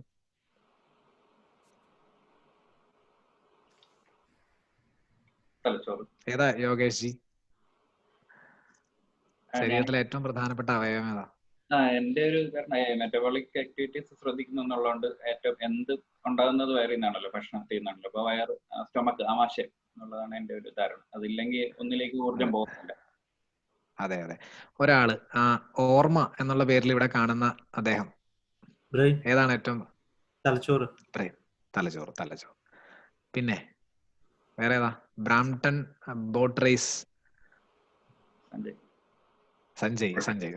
എനിക്ക് പേരറിയാത്തോണ്ടാട്ടോ ഞാൻ ഇവിടെ കാണുന്ന പേര് പറയുന്നത്. കുഴപ്പമില്ല. മൈൻഡ് ഒരു അവയവമാണോ? അല്ല, അവയവമായിട്ട് നമുക്ക് കണക്കാക്കാൻ പറ്റില്ല. ഏതെങ്കിലും ഒരു ഓർഗൻ പറയും. പിന്നെ ബ്രെയിൻ തന്നെ. അപ്പോ ഞാൻ പറഞ്ഞു വരുന്നത്, നമ്മള് സാധാരണ നമ്മളോടൊക്കെ നമ്മൾ ഏറ്റവും പ്രധാനപ്പെട്ട അവയവം ഏതാന്ന് ചോദിച്ചാൽ നമ്മള് ബ്രെയിനും കിഡ്നിയും പിന്നെ ഹാർട്ടും ലങ്ങും ഒക്കെ പ്ലേസ് ചെയ്തതിനു ശേഷം ഏറ്റവും അവസാനം നമ്മൾ ഒരുപക്ഷെ വയറിനെ കൊണ്ട് വെക്കുള്ളൂ മിക്കവാറും. കാരണം നമ്മളെ സംബന്ധിച്ചിടത്തോളം വയറെന്നൊക്കെ പറയുന്നത് അതൊരു എന്താ പറയാ, അത്രയ്ക്കൊരു ഇമ്പോർട്ടൻസ് എന്നുള്ള, നമ്മൾ എന്തെങ്കിലും കഴിക്കണം, ആ കഴിക്കുന്ന സാധനം ഡൈജസ്റ്റ് ചെയ്യാനുള്ള സാധനമാണ് വയർ, അതവിടെ ഡൈജസ്റ്റ് ചെയ്തോളും. പക്ഷെ വളരെ പ്രധാനപ്പെട്ട മറ്റു കർമ്മങ്ങളൊക്കെ ചെയ്തുകൊണ്ടിരിക്കുന്ന സാധനങ്ങളാണ് ഈ ബ്രെയിനും ഹാർട്ടും എന്നൊക്കെയുള്ള ധാരണയിലാണ് നമ്മൾ പൊതുവെ ജീവിച്ചുകൊണ്ടിരിക്കുന്നത്. പക്ഷേ ഞാൻ പറഞ്ഞു വരുന്നതിന്റെ ഒരു കാര്യം, ഇതിനെപ്പറ്റി ഒന്നും യഥാർത്ഥത്തിൽ നമുക്ക് ചിന്തിക്കാൻ പറ്റില്ല. ഞാൻ ശരീരചിന്തയെ പറ്റിയാണ് പറഞ്ഞു വരുന്നത്, ഞാൻ വിഷയത്തിൽ നിന്ന് വ്യതിചലിക്കുകയല്ല. ശരീരചിന്ത എന്താണെന്നുള്ളതിനെ പറ്റിയാണ് ഞാൻ പറഞ്ഞു വരുന്നത്. ശരീരചിന്ത എന്ന് പറഞ്ഞാൽ മനുഷ്യന്റെ വയറിനെ പറ്റിയുള്ള ചിന്തയാണ്. കാരണം നമുക്ക് വയറിനെ പറ്റി അല്ലാതെ വേറൊന്നിനെ പറ്റിയും ചിന്തിക്കാൻ പറ്റില്ല. ചിന്തിക്കാം, എന്താ നടക്കണേന്ന് നമുക്ക് മനസ്സിലാവുമൊന്നുമില്ല. ഇപ്പൊ നിങ്ങൾ രാവിലെ എഴുന്നേൽക്കുന്നു, നിങ്ങൾ ഹാർട്ടിനെ പറ്റി ചിന്തിക്കുന്നു, എന്താ നിങ്ങൾക്ക് മനസ്സിലാവുമോ? എന്തെങ്കിലും മനസ്സിലാവുമോ? ഒന്നും മനസ്സിലാവില്ല. തലച്ചോറിനെ പറ്റി ചിന്തിക്കുന്നു, ചിന്തിക്കാൻ നമുക്ക് എന്തിനെ പറ്റി വേണമെങ്കിലും, പക്ഷെ നമുക്ക് എന്തെങ്കിലും മനസ്സിലാവുമോ ചിന്തിച്ചിട്ട്? ബ്രെയിനിനെ പറ്റി ചിന്തിച്ചിട്ട് എന്താ ബ്രെയിനിൽ നടക്കണം, ബ്രെയിനിന് എന്തെങ്കിലും കുഴപ്പമുണ്ടോന്നൊക്കെ നമുക്ക് മനസ്സിലാവുമോ? മനസ്സിലാവില്ല എന്നാണ് എന്റെ ഒരു ധാരണ. കിഡ്നിയെ പറ്റി നമ്മൾ രാവിലെ എഴുന്നിട്ട് കിഡ്നിയെ പറ്റി ചിന്തിക്കുന്നു, എന്റെ കിഡ്നി ഇപ്പൊ എങ്ങനെയാണ് ഇരിക്കുന്നത്, ഞാൻ കിഡ്നിയെ പറ്റി ധ്യാനിക്കുകയാണ്, എന്താ സംഭവിക്കുക, എന്തെങ്കിലും കിട്ടുമോ നമുക്ക്? ഒന്നും കിട്ടില്ല. പക്ഷെ നേരെ മറിച്ച് നമുക്ക് ചിന്തിക്കാവുന്നതും ചിന്തിച്ചാൽ എന്തെങ്കിലും മനസ്സിലാവുന്നതുമായിട്ടുള്ള ഒരു അവയവമുണ്ട് ശരീരത്തിൽ, അത് ആമാശയമാണ്, അല്ലെങ്കിൽ ദഹന വ്യവസ്ഥയാണ്. അപ്പോ നിങ്ങൾക്ക് ചിന്തിക്കാനായിട്ട് ഒരൊറ്റ കാര്യമേ തന്നിട്ടുള്ളൂ സൃഷ്ടിച്ച ആള്, അല്ലെങ്കിൽ പ്രകൃതി, അല്ലെങ്കിൽ ശരീരം. ഒറ്റ ഓപ്ഷനേ തന്നിട്ടുള്ളൂ. അവിടെ ഒരു ലിസ്റ്റ് ഇല്ല എന്നർത്ഥം. നിങ്ങൾ വേണമെങ്കിൽ ഹാർട്ടിനെ പറ്റി ചിന്തിച്ചോളൂ, അങ്ങനെ ഒരു ലിസ്റ്റ് ഇല്ല. ഒറ്റ ഓപ്ഷനേ ഉള്ളൂ, നിങ്ങൾക്ക് ചിന്തിച്ചാൽ എന്തെങ്കിലും മനസ്സിലാക്കാവുന്ന, അതായത് എന്താണ് ഉള്ളിൽ നടക്കുന്നത് എന്ന് മനസ്സിലാക്കാൻ പറ്റുന്ന ഒറ്റ അവയവം എന്ന് പറയുന്നത് അത് ആമാശയമാണ്, അല്ലെങ്കിൽ ദഹന വ്യവസ്ഥയാണ്. അതിന് മറ്റൊരർത്ഥം കൂടിയുണ്ട്, നിങ്ങൾ അത് മാത്രം ചിന്തിച്ചാൽ മതി എന്നാണ്. അതായത് ബ്രെയിനിനെ പറ്റി ചിന്തിച്ചാൽ നിങ്ങൾക്ക് ഒന്നും മനസ്സിലാവാൻ പോണില്ല, so you just leave it. കിഡ്നിയെ പറ്റി ചിന്തിച്ചാലും നിങ്ങൾക്ക് ഒന്നും മനസ്സിലാവാൻ പോണില്ല, യു ജസ്റ്റ് ലീവ് ഇറ്റ്. പക്ഷെ ആമാശയത്തെ പറ്റി ചിന്തിച്ചാൽ നിങ്ങൾക്ക് എന്തെങ്കിലുമൊക്കെ തോന്നും മനസ്സിൽ. അതായത് നിങ്ങൾ ഇന്ന് രാവിലെ എഴുന്നേറ്റതിന് ശേഷം എന്റെ ആമാശയത്തിന്റെ സ്ഥിതി എന്താണ്, ഞാൻ ഇതിനു മുന്നേ കഴിച്ച ഭക്ഷണം, ദാറ്റ് ഈസ് തലേന്ന് രാത്രി. നമ്മൾ എഴുന്നേറ്റതിന് ശേഷമുള്ള ശരീരചിന്തയെ പറ്റി പറയുന്നതുകൊണ്ടാണ് ഞാൻ ഈ പറയുന്നത്. പക്ഷെ എഴുന്നേറ്റ് അന്നേരം മാത്രമല്ല ശരീരചിന്ത ചെയ്യേണ്ടതെന്നുള്ളത് അവിടുത്തെ ഒരു പോയിന്റ്, അത് ഞാൻ പറയാം. അപ്പോ തലേന്ന് രാത്രി കഴിച്ച ഭക്ഷണം എന്റെ ആമാശയത്തിൽ ഇപ്പോഴും ഉണ്ടോ? അത് ദഹിച്ചിട്ട് അവിടെ നിന്ന് താഴേക്ക് പോയോ? അത് ദഹിച്ചതുമായിട്ട് ബന്ധപ്പെട്ട് എന്റെ ആമാശയത്തിൽ ഇപ്പൊ എന്തെങ്കിലും പ്രശ്നങ്ങളുണ്ടോ? അത് വയറ് വീർപ്പാവാം, ഗ്യാസ് ട്രബിൾ ആവാം, എരിച്ചിലാവാം, ഒരു കനം പോലെ തോന്നലാവാം, ഏമ്പക്കത്തിൽ കഴിഞ്ഞ ദിവസം ഇന്നലെ രാത്രി കഴിച്ച ഭക്ഷണത്തിന്റെ ഒരു മണമാവാം. ഇങ്ങനെ ഒരുപാട് കാര്യങ്ങൾ നമുക്കതിൽ നിന്ന് മനസ്സിലാക്കാൻ പറ്റും. ഒരുപാട്. ഇത്രയും മനസ്സിലാക്കാൻ പറ്റുന്ന വേറൊരു അവയവവും നമുക്ക് ഇല്ല ചിന്തിച്ചാൽ, അല്ലെങ്കിൽ ഇത്രയും സൂചനകൾ തരുന്ന വേറൊരു അവയവം ഇല്ല എന്നർത്ഥം. ഡെയിലി ആക്ടിവിറ്റീസിന്റെ കാര്യം ഞാനീ പറയാം. അപ്പോ അതുകൊണ്ട് ശരീരചിന്ത എന്ന് പറയുന്നത് എവിടെ ചെന്ന് നിൽക്കും? വയറിനെ പറ്റി ചിന്തിക്കുന്നതിൽ ചെന്ന് നിൽക്കും. അതാണ് ഞാൻ പറഞ്ഞു വരുന്നത്. സിമ്പിൾ ആണെന്നർത്ഥം. നമ്മൾ ശരീരചിന്ത എന്ന് കേൾക്കുമ്പോൾ നമ്മൾ വിചാരിക്കും, ദൈവമേ ഈ ശരീരത്തെ പറ്റി, എന്റെ ശരീരം എത്ര കോംപ്ലക്സാ, ഇതിനെപ്പറ്റി ഞാൻ എങ്ങനെ മനസ്സിലാക്കും, ഇതിപ്പോ ഇതിന്റെ ഉള്ളിൽ എന്താ നടക്കണമെന്ന് ഞാൻ എങ്ങനെ അറിയും? അതിനെപ്പറ്റി ഒന്നും വേവലാതിപ്പെടണ്ട, അല്ലെങ്കിൽ വ്യാകുലപ്പെടേണ്ട കാര്യമില്ല. ശരീരചിന്ത എന്ന് പറഞ്ഞാൽ സാധാരണ മനുഷ്യനെ സംബന്ധിച്ചിടത്തോളം ദഹന വ്യവസ്ഥയെ പറ്റിയുള്ള ചിന്തയാണ്. കാരണം ദഹന വ്യവസ്ഥ എന്ന് പറയുന്നതാണ് മനുഷ്യനെ നിലനിർത്തി കൊണ്ടുപോകുന്ന സാധനം. ഇനി അത് ഒന്നും കൂടി ഉറപ്പിക്കാൻ വേണ്ടി ഞാനൊരു കാര്യം കൂടി പറയാം. ഇപ്പോ നമുക്ക് ഒരൊറ്റ കോശം മാത്രമേ ഉള്ളൂ എന്ന് വിചാരിക്കുക. നമ്മളൊരു സിംഗിൾ സെൽഡ് ആയിട്ടുള്ള അനിമലാണ്, സിംഗിൾ സെൽ അനിമൽ. ഇപ്പൊ യോഗേഷ് ജി എന്ന് പറയുന്നത്, യോഗേഷ് ജിക്ക് ഒറ്റ കോശമുള്ളൂ. അങ്ങനെയാണെങ്കിൽ ആ കോശത്തിൽ ഏത് വ്യവസ്ഥ മാത്രമേ ഉണ്ടാവുള്ളൂ? ബ്രെയിൻ ഉണ്ടാവോ? ഇല്ല. ബ്രെയിൻ ഉണ്ടാകുമ്പോഴുള്ള നമ്മുടെ വേറെ ഒരു സിസ്റ്റവും ഉണ്ടാവും. നമ്മൾ ഈ ഇമ്പോർട്ടന്റ് ആണെന്ന് നമ്മൾ വിചാരിക്കുന്ന ഒരു സിസ്റ്റവും ആ സെല്ലിനകത്ത് ഉണ്ടാവാൻ സാധ്യതയില്ല. ഉണ്ടാവാൻ സാധ്യത ദഹന വ്യവസ്ഥ മാത്രമേ ഉള്ളൂ. കാരണം ഒന്നിനെ ചാൻസ് ഉള്ളുവെങ്കിൽ ചാൻസ് ഉള്ളത് ഏതിനാണ്? ദഹന വ്യവസ്ഥയ്ക്ക്. കാരണം ഏതൊരു ജീവിയുടെയും നിലനിൽപ്പ് എന്ന് പറയുന്നത് അതാണ്. ഈ നിലനിൽപ്പ് കഴിഞ്ഞിട്ടുള്ളതല്ലേ ബ്രെയിനും കിഡ്നിയും ഉള്ളതൊക്കെ. ഞാൻ പറഞ്ഞു വരുന്നത് ബ്രെയിനും കിഡ്നിയും ഒന്നും വേണ്ടാന്നല്ല കേട്ടോ. ഇപ്പൊ ഡോക്ടർ ഇപ്പൊ ഇതിപ്പോ പറഞ്ഞു നമുക്ക് വയറ് മാത്രം മതി എന്നുള്ള തരത്തിലേക്കാണ് പോകുന്നതെന്നായിരിക്കും ഒരുപക്ഷെ നിങ്ങൾ ചിന്തിക്കുക. ഞാൻ പറഞ്ഞു വരുന്നത് ടു ദ കോറാണ്. ടു ദ കോർ മനുഷ്യൻ എന്ന് പറയുന്നത് ദഹന വ്യവസ്ഥയിൽ നിന്നുണ്ടായി വരുന്ന ഒരു ജീവിയാണ്. സോ നിങ്ങളുടെ തലച്ചോറിലേക്ക് എന്തെങ്കിലും എത്തണമെങ്കിൽ അത് നിങ്ങളുടെ ദഹന വ്യവസ്ഥയിൽ കൂടി കടന്നുപോയി എത്തണം. നിങ്ങളുടെ കിഡ്നിയിലേക്ക് എന്തെങ്കിലും എത്തണമെങ്കിൽ നിങ്ങൾക്ക് നേരിട്ടൊന്നും കിഡ്നിയിലേക്ക് കൊടുക്കാൻ പറ്റില്ല, നേരിട്ടൊന്നും ഹൃദയത്തിലേക്ക് കൊടുക്കാൻ പറ്റില്ല, നേരിട്ടൊന്നും തലച്ചോറിലേക്ക് കൊടുക്കാൻ പറ്റില്ല. പക്ഷെ നേരിട്ട് നിങ്ങൾക്ക് ആമാശയത്തിലേക്ക് കൊടുക്കാം. ആമാശയത്തിലേക്ക് നിങ്ങൾ നേരിട്ട് കൊടുത്തതിന് ശേഷം അവിടെ നിന്ന് ആമാശയം തീരുമാനിക്കും എന്തൊക്കെ കാര്യങ്ങൾ എങ്ങോട്ടൊക്കെ പോകണം. ഞാൻ പറയണ മനസ്സിലാവുന്നുണ്ടല്ലോ? ഞാൻ ആ ശരീരചിന്ത എന്താ ഉദ്ദേശിക്കുന്നത്, അത് ആമാശയത്തിലേക്കും അല്ലെ ദഹന വ്യവസ്ഥയിലേക്കുമാണ് വന്ന് നിൽക്കുന്നത്. ആ ദഹന വ്യവസ്ഥയുടെ പ്രാധാന്യം, അത് എന്തുകൊണ്ട് അത് അങ്ങനെ ആയി എന്നുള്ളതാണ് ഞാൻ പറഞ്ഞു വരുന്നത്. അതൊരു ലോജിക്കലാണ് എന്ന് പറയാൻ വേണ്ടി ഞാൻ ഇത്രയും കാര്യങ്ങൾ പറഞ്ഞു. അപ്പൊ നമ്മൾ എന്തേ ചിന്തിക്കേണ്ടു? വയറിലേക്ക് എന്ത് പോകുന്നു, വയറതിനെ എങ്ങനെ റിസീവ് ചെയ്യുന്നു, വയറതിനെ എങ്ങനെ പരിണമിപ്പിക്കുന്നു, ദാറ്റ് ഈസ് ഒന്ന് ചേഞ്ച് ചെയ്യുന്നു, ചേഞ്ച് ചെയ്തതിനു ശേഷം നമ്മുടെ ശരീരമാക്കി മാറ്റുന്നു. ഇപ്പോ നമ്മൾ ഇന്നലെ എന്താ രാത്രി കഴിച്ചത്? യോഗേഷ് ഇന്നലെ രാത്രി എന്താ കഴിച്ചത്? ചപ്പാത്തി, കുറച്ച് വെജിറ്റബിൾ കറിയായിരുന്നു. ആ ചപ്പാത്തി എവിടെ?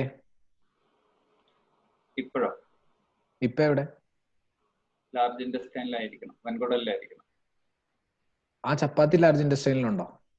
ചപ്പാത്തി ആയിട്ടില്ല, കുഴമ്പ് രൂപത്തിൽ. എന്താ ഇപ്പൊ ലാർജ് ഇൻഡസ്ട്രിയിലുള്ളത്?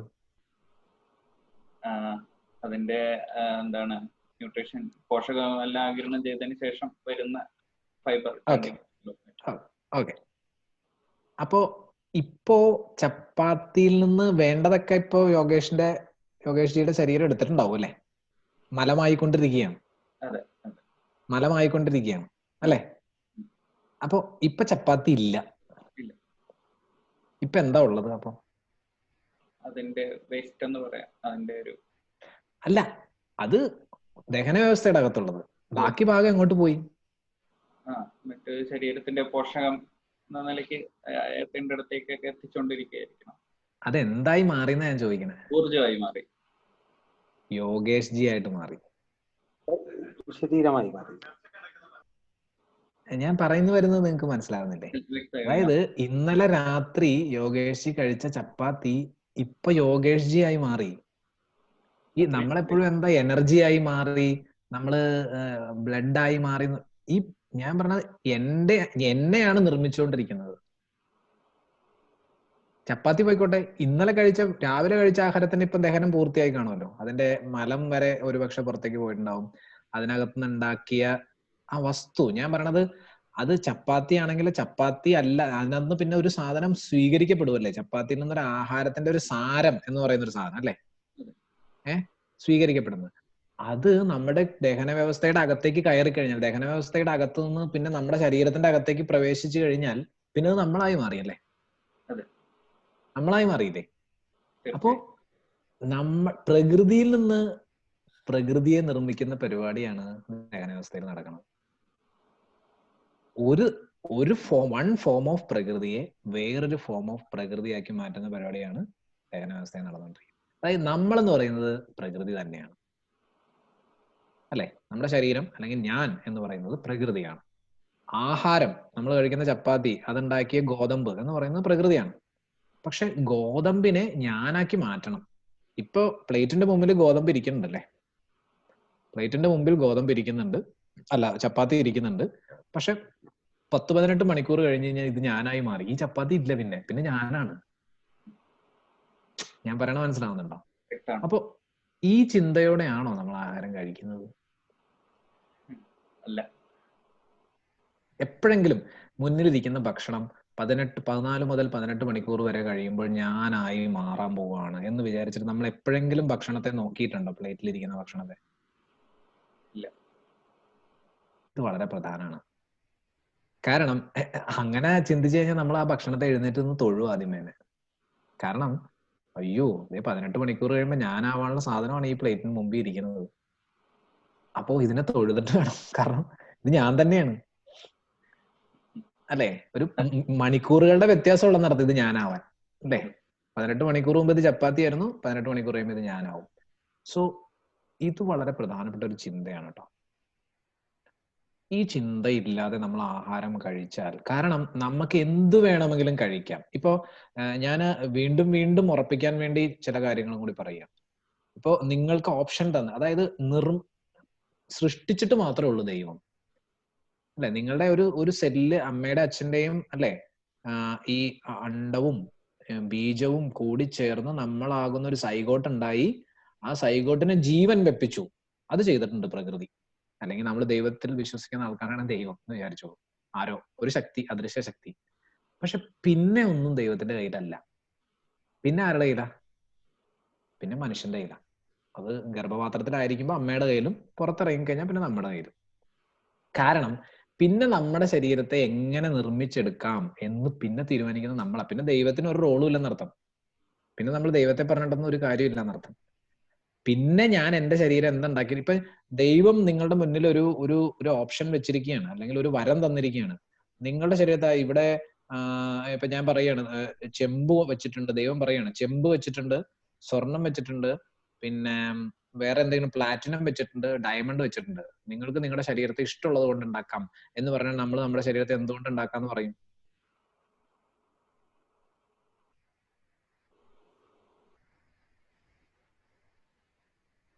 എന്തുകൊണ്ട് ഉണ്ടാക്കാമെന്ന് പറഞ്ഞു? പെട്ടതുപോലെ തോന്നുന്നു, ഉത്തരവില്ല. അല്ല, ഏറ്റവും വില കൂടിയത് കൊണ്ട് ഉണ്ടാക്കാമെന്ന് പറയും നമ്മൾ അല്ലെ. ഏറ്റവും നല്ലത് കൊണ്ട് ഉണ്ടാക്കാന്ന് പറയും അല്ലെ. അപ്പൊ നമ്മൾ നോക്കും, ചെമ്പിനേക്കാൾ നല്ലത് സ്വർണ്ണം അല്ലേ, അല്ലെങ്കിൽ സ്വർണ്ണത്തെക്കാൾ നല്ലത് പ്ലാറ്റിനം. ഇവിടെ ഇങ്ങനെ ഒരു തരംതിരിവുണ്ടെന്നർത്ഥം. ഇതേ സെയിം സാധനമാണ് ആഹാരം കഴിക്കുന്നതിലൂടെ ദൈവം നമുക്ക് തന്നിരിക്കുന്നത്, മീൻസ് അല്ലെ പ്രകൃതി നമുക്ക് തന്നിരിക്കുന്നത്. ഞാൻ ദൈവം എന്നുള്ള വാക്ക് ഉപയോഗിക്കുന്ന പലപ്പോഴും നമ്മൾ അങ്ങനെയുള്ള കാര്യങ്ങളെയൊക്കെ ദൈവം എന്ന് പറഞ്ഞിട്ടാ പറയാറ്, അതുകൊണ്ടാണ്. അപ്പോ ഇതുപോലൊരു ചാൻസ് ആണ് തന്നിരിക്കുന്നത്. നിങ്ങൾക്ക് ഇഷ്ടമുള്ള സാധനത്തെ കുറിച്ച് നിങ്ങളുടെ സാധനം കൊണ്ട് നിങ്ങളുടെ ശരീരത്തെ ഉണ്ടാക്കാം. പക്ഷേ നമ്മൾ ഏറ്റവും നല്ലതിനെയാണോ എടുത്ത് ശരീരത്തെ ഉണ്ടാക്കിക്കൊണ്ടിരിക്കുന്നത്? ചിന്തിക്കേണ്ട വിഷയമാണ്.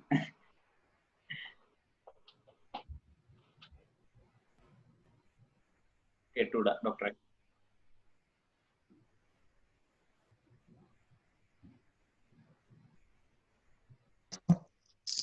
ഇപ്പൊ കേൾക്കാം.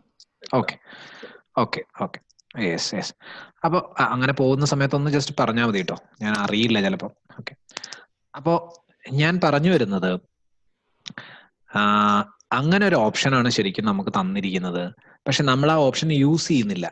ദാറ്റ് ഈസ് നമുക്ക് കൊതിയുള്ള സാധനത്തെ കൊണ്ടാണ് നമ്മൾ നമ്മുടെ ശരീരത്തെ ഉണ്ടാക്കിക്കൊണ്ടിരിക്കുന്നത്. അല്ലാതെ എന്റെ ശരീരം നന്നായി ഇരിക്കാൻ വേണ്ടി എന്ത് വെച്ചുണ്ടാക്കണം എന്നുള്ളത് നമ്മൾ ചിന്തിക്കുന്നില്ല എന്നർത്ഥം. ഇത് വളരെ പ്രധാനപ്പെട്ട ഒരു മിസ്റ്റേക്ക് ആണ് നമ്മുടെ ജീവിതത്തിൽ സംഭവിച്ചുകൊണ്ടിരിക്കുന്നത്. അപ്പൊ ഞാൻ പറഞ്ഞു വരുന്നത്, ശരീരചിന്തയെ ചെയ്തുകൊണ്ടിരിക്കാൻ നമ്മൾ വേറൊന്നും ചെയ്യേണ്ട. അത് സിമ്പിൾ ആയിട്ടുള്ള കാര്യമാണ്. എപ്പോഴും ദഹന വ്യവസ്ഥയെ പറ്റി ചിന്തിച്ചുകൊണ്ടിരിക്കുക. അത് രാവിലെ എഴുന്നേറ്റാൽ മാത്രമല്ല ചെയ്യേണ്ടതെന്നർത്ഥം, ഓരോ നിമിഷവും ചെയ്തുകൊണ്ടിരിക്കേണ്ട കാര്യമാണ്. നമ്മൾ ഉച്ചയ്ക്കാണോ ആലോചിക്കണം. നമ്മൾ എന്തെങ്കിലും നമ്മുടെ ശരീരത്തിലേക്ക് കൊടുക്കുന്ന സമയത്ത് ഈ കൊടുക്കുന്ന സാധനം ശരീരത്തിനുള്ളിൽ ചെല്ലുകയും ഇത് ഞാൻ തന്നെയായി മാറാൻ പോവുകയാണ് എന്ന് പറയുന്ന ഒരു ചിന്ത എപ്പോഴും മനസ്സിലുണ്ടാവണം എന്നർത്ഥം. കാരണം നമ്മളെല്ലാവരും എപ്പോ ഭക്ഷണം കിട്ടിയാലും കഴിക്കുന്നവരാ നമ്മൾ. അപ്പോ രാവിലെ പോയിട്ട് ഒരു സമയത്തും നമ്മൾ ഈ ശരീരചിന്തയെ ചെന്ന് പറയുന്ന ഒരു കാര്യം ചെയ്താൽ, അപ്പൊ ഞാൻ ഉണർന്നെഴുന്നേറ്റാൽ ആദ്യം ഞാൻ ഇങ്ങനെ ഒരു ചിന്ത വേണം. കാരണം ജീർണമായിട്ടുണ്ടെങ്കിൽ, അല്ലെങ്കിൽ മുൻപ് കഴിച്ച ഭക്ഷണം ദഹിച്ചിട്ടുണ്ടെങ്കിൽ മാത്രമേ പിന്നെ ദിനചര്യകൾ തുടങ്ങാനുള്ള അർഹതയുള്ളൂ. അതല്ലെങ്കിൽ നിങ്ങൾക്ക് വീണ്ടും കിടന്ന് ഉറങ്ങാമെന്നാണ് ആയുർവേദം തന്നെ പറയുന്നത്. നിങ്ങൾക്ക് you can continue your sleep എപ്പോ വരെ? ജീർണമായി എന്ന് തോന്നുന്നവരെ. കാരണം ആ വിശ്രമം അവിടെ കൊടുത്താലാണ് ആഹാരം ബാക്കിയുള്ളത് ജീർണമാവുള്ളൂ. അപ്പോ എന്നാലാണ് അപ്പൊ ജീർണമായി ആഹാരം ദഹിച്ചു എന്ന് ഉറപ്പ് വരുത്തിയ ഒരാൾക്ക് പിന്നെ ബാക്കിയുള്ള ചര്യകളിലേക്ക് കടക്കാനേ പാടുള്ളൂ എന്നാണ് പറയുന്നത്. അതാണ് അതിന്റെ ഇമ്പോർട്ടൻസ്. അപ്പൊ അത് വളരെ പ്രധാനപ്പെട്ട ചിന്തയാണെന്നർത്ഥം. അപ്പൊ അതുകൊണ്ട് ശരീരചിന്തയെ നിരന്തരം ചെയ്തുകൊണ്ടിരിക്കുക. ഞാനിത് പറയാനുള്ള കാര്യം എന്ന് വെച്ചാൽ, ഞാൻ നമ്മുടെ ഈ ലൈഫ് സ്റ്റൈലുമായി ബന്ധപ്പെട്ട ഡിസീസസിലേക്ക് തന്നെയാണ് ഞാൻ വരുന്നത്. കാരണം നമ്മുടെ ജീവിതശൈലി രോഗങ്ങളിലെ നല്ലൊരു പങ്കും സംഭവിക്കുന്നത് നമ്മുടെ മേധസ്സിന് സംഭവിക്കുന്നത്. നമ്മളിപ്പോ ഫാറ്റ് മെറ്റാബോളിസം എന്നൊക്കെ പറഞ്ഞാലേ നമുക്ക് മനസ്സിലാവുള്ളൂ എന്ന് പറയുന്നത്. മേധസ് എന്ന് നമ്മൾ പറയും. മേധസ്സിന് സംഭവിക്കുന്ന ദുഷ്ടിയിൽ നിന്നാണ്, അതായത് ഫാറ്റ് മെറ്റാബോളിസത്തിന് സംഭവിക്കുന്ന എററിൽ നിന്നാണ് പലപ്പോഴും മിക്ക ജീവിതശൈലി രോഗങ്ങൾ സംഭവിക്കുന്നത്. അത് അമിതവണ്ണം ആയിക്കോട്ടെ, പ്രമേഹം ആയിക്കോട്ടെ, അമിത രക്തസമ്മർദ്ദം ആയിക്കോട്ടെ, തൈറോയ്ഡ് ഡിസ്ഫങ്ഷൻ പോലെയുള്ള കാര്യങ്ങളായിക്കോട്ടെ, PCOD പോലെയുള്ള ചില രോഗങ്ങളായിക്കോട്ടെ, നമ്മൾ അങ്ങനെ ലിസ്റ്റ് ചെയ്യാം നമുക്കല്ലേ. വളരെ പ്രധാനപ്പെട്ട ജീവിതശൈലി രോഗങ്ങൾ ഏതൊക്കെയാന്ന് വെച്ചാൽ നമുക്ക് ലിസ്റ്റ് ചെയ്യാം.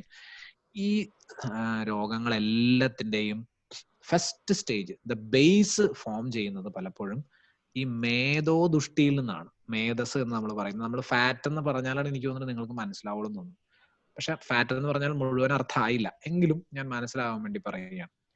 കാരണം നമ്മൾ കഴിക്കുന്ന ഭക്ഷണം ദഹിക്കുമ്പം എല്ലാം ഉണ്ടാവുന്നുണ്ട്. ഫാറ്റ് മാത്രമല്ല ഉണ്ടാവുന്നത്, രക്തം ഉണ്ടാവുന്നുണ്ട്, രക്തത്തിന്റെ അംശം ഉണ്ടാവുന്നുണ്ട്, മാംസത്തിന്റെ അംശം ഉണ്ടാവുന്നുണ്ട്, മേധസിന്റെ അംശം ഉണ്ടാവുന്നുണ്ട്, അസ്ഥിയുടെ അംശം ഉണ്ടാവുന്നുണ്ട്, അസ്ഥിക്കകത്തുള്ള മജ്ജയുടെ അംശം ഉണ്ടാവുന്നുണ്ട്, ശുക്ലത്തിന്റെ അംശം, ദാറ്റ് ഈസ് നമ്മുടെ റീപ്രൊഡക്റ്റീവ് ടിഷ്യൂസ് ഫോം ചെയ്യപ്പെടുന്നുണ്ട്. അങ്ങനെ എല്ലാ ടിഷ്യൂസും ഫോം ചെയ്യപ്പെടുന്നുണ്ട്. പക്ഷെ ഇതിനകത്ത് വളരെ ട്രിക്കി ആയിട്ടുള്ള ഒരു ടിഷ്യൂ ആണ് ഫാറ്റ്. ഫാറ്റ് വളരെ സൂത്രക്കാരനാണ്, കൗശലക്കാരനാണ്. അത് എന്തുകൊണ്ടാണെന്ന് ചോദിച്ചാൽ, എന്തെങ്കിലും ഒരു എറർ ദഹന വ്യവസ്ഥയിൽ വന്നു കഴിഞ്ഞാൽ, അതായത് ഡൈജസ്റ്റീവ് മെക്കാനിസത്തിൽ എന്തെങ്കിലും എറർ വന്നു കഴിഞ്ഞാൽ, അത് പിന്നെ എന്താവാനാണ് ഏറ്റവും കൂടുതൽ സാധ്യത എന്ന് ചോദിച്ചാൽ അത് ഫാറ്റ് ആവാനാണ് ഏറ്റവും കൂടുതൽ സാധ്യത. ഞാൻ പറഞ്ഞ മനസ്സിലായി. അതുകൊണ്ടാണ് ഈ ഫാറ്റ് എന്ന് പറയുന്ന സാധനം വളരെ ട്രിക്കി എന്ന് പറയുന്നത്. പക്ഷെ ഫാറ്റ് ഇല്ലാതെ നമുക്ക് ജീവിക്കാനും പറ്റില്ല. ഈ മേധസ് എന്ന് പറയുന്നത് സ്വാഭാവികമായ മേധസിനെ പറ്റി ഞാൻ പറഞ്ഞു. ദുഷ്ടിയൊന്നും ഇല്ലാത്ത പ്രോപ്പർ ക്വാണ്ടിറ്റി ആൻഡ് ക്വാളിറ്റിയിലുള്ള മേധസ് is very important for our existence. പക്ഷേ എന്തെങ്കിലും ദുഷ്ടി സംഭവിച്ചാൽ, ദാറ്റ് ഈസ് എന്തെങ്കിലും എറർ നിങ്ങളുടെ മെക്കാനിസത്തിൽ സംഭവിച്ചാൽ, ഡൈജഷനുമായിട്ട് ബന്ധപ്പെട്ട് എന്തെങ്കിലും എറർ സംഭവിച്ചാൽ ഏറ്റവും അധികം എറർ സംഭവിക്കാൻ പോകുന്നത് ഫാറ്റ് മെറ്റാബോളിസത്തിലായിരിക്കും. സോ പ്രോപ്പർ അല്ലാത്ത ഫാറ്റ് അങ്ങ് ഉണ്ടാവാൻ തുടങ്ങും. ഇപ്പോൾ ഫോർ എക്സാമ്പിൾ, നിങ്ങൾ കഴിച്ചൊരു ഭക്ഷണം പ്രോപ്പറായി ദഹിച്ചില്ലെങ്കിൽ ഏറ്റവും കൂടുതൽ സാധ്യത ആ ഭക്ഷണത്തിന്റെ മേജർ ഷെയറും ഫാറ്റ് ടിഷ്യൂ ആയി മാറാനാണ്. അങ്ങനെ ഒരു പ്രത്യേകത ഫാറ്റ് ടിഷ്യൂനുണ്ട്. ഇനി ഏറ്റവും അപകടം പിടിച്ചൊരു പ്രവണതയും കൂടി ഫാറ്റ് ടിഷ്യൂനുണ്ട്. അവിടെയാണ് കൗശലക്കാരനേക്കാൾ വിട്ടിട്ട് അപകടകാരിയായി മാറുന്നത്. കൗശലത്തിലൂടെയാണ് അപകടകാരിയായി മാറുന്നത്. അതായത് മേധസ് ഇങ്ങനെ നമ്മൾ ഇൻഡൈജഷനിലൂടെയോ അല്ലെങ്കിൽ പ്രോപ്പറായി ഡൈജസ്റ്റ് ചെയ്യാത്തതിലൂടെയോ അല്ലെങ്കിൽ ഒത്തിരി അധികം, വേണ്ടതിലധികം നമ്മൾ കൊടുത്തുകൊണ്ടിരിക്കുകയാണെങ്കിൽ അതിനെല്ലാം സ്റ്റോറേജ് ആക്കി മാറ്റാൻ എപ്പോഴും മേധസ ശരീരം ഉപയോഗിക്കുക, അല്ലെ?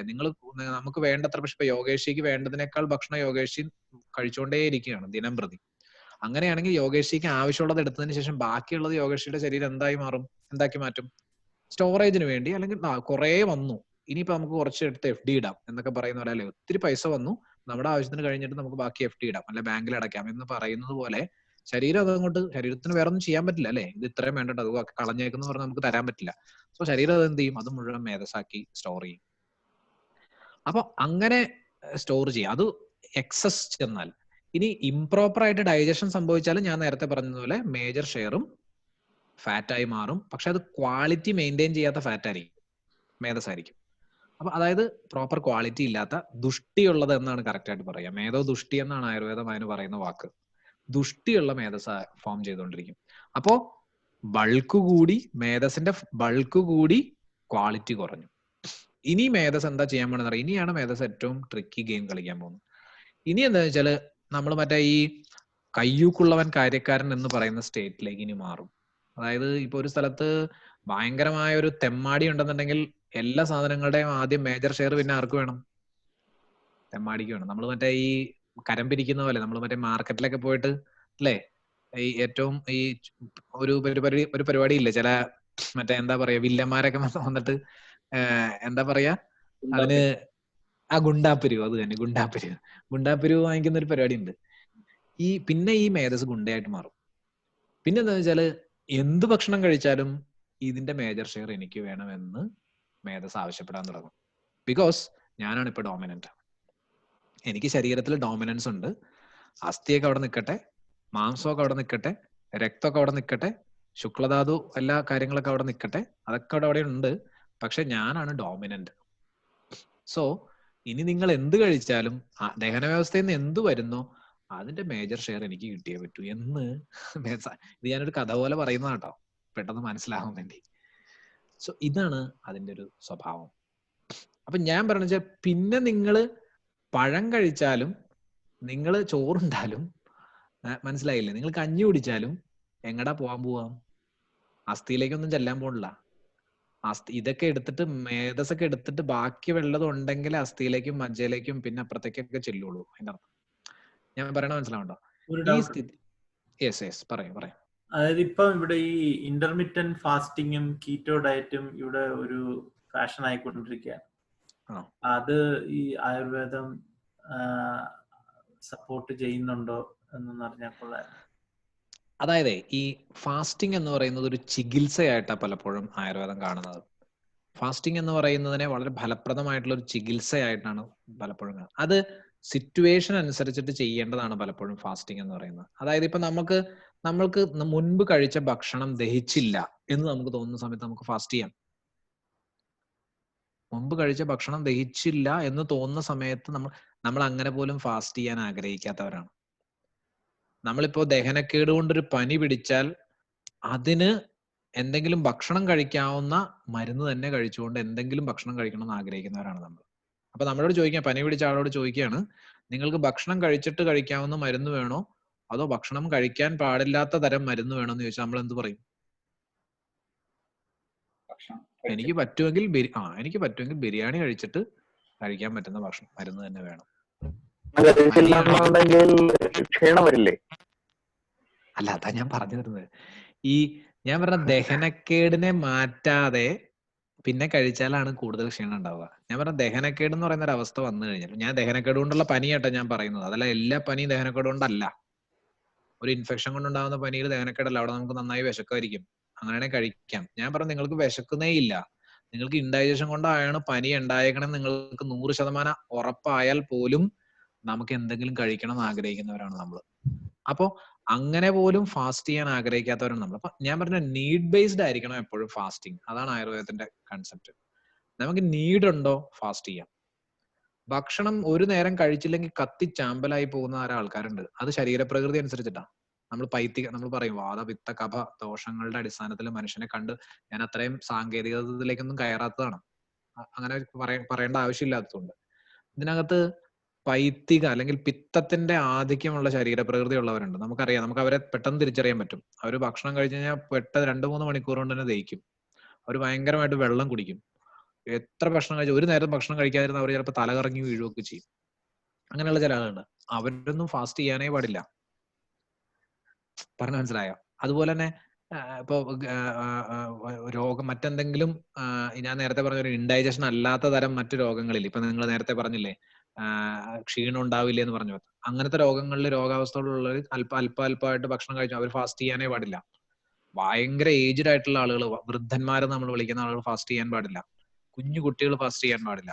അതുപോലെ തന്നെ ഗർഭിണികളായിട്ടുള്ളവർ ഫാസ്റ്റ് ചെയ്യാൻ പാടില്ല. അങ്ങനെ ഫാസ്റ്റിംഗ് എന്ന് പറയുന്നത്, അല്ലെങ്കിൽ ഉപവാസം എന്ന് പറയുന്നത് പലപ്പോഴും നീഡ് ബേസ്ഡ് ആയിട്ട് മാത്രം ചെയ്യേണ്ട ഒരു സാധനമാണ്. അതിനകത്ത് ഇപ്പൊ കീറ്റോ ഡയറ്റ് എന്നൊക്കെ പറഞ്ഞ പോലത്തെ സാധനത്തിനകത്ത് ഈ നമുക്ക് സാത്മ്യമുള്ള ഭക്ഷണം കഴിച്ചുകൊണ്ട് തന്നെയാണ് ഫാസ്റ്റ് ചെയ്യേണ്ടത്.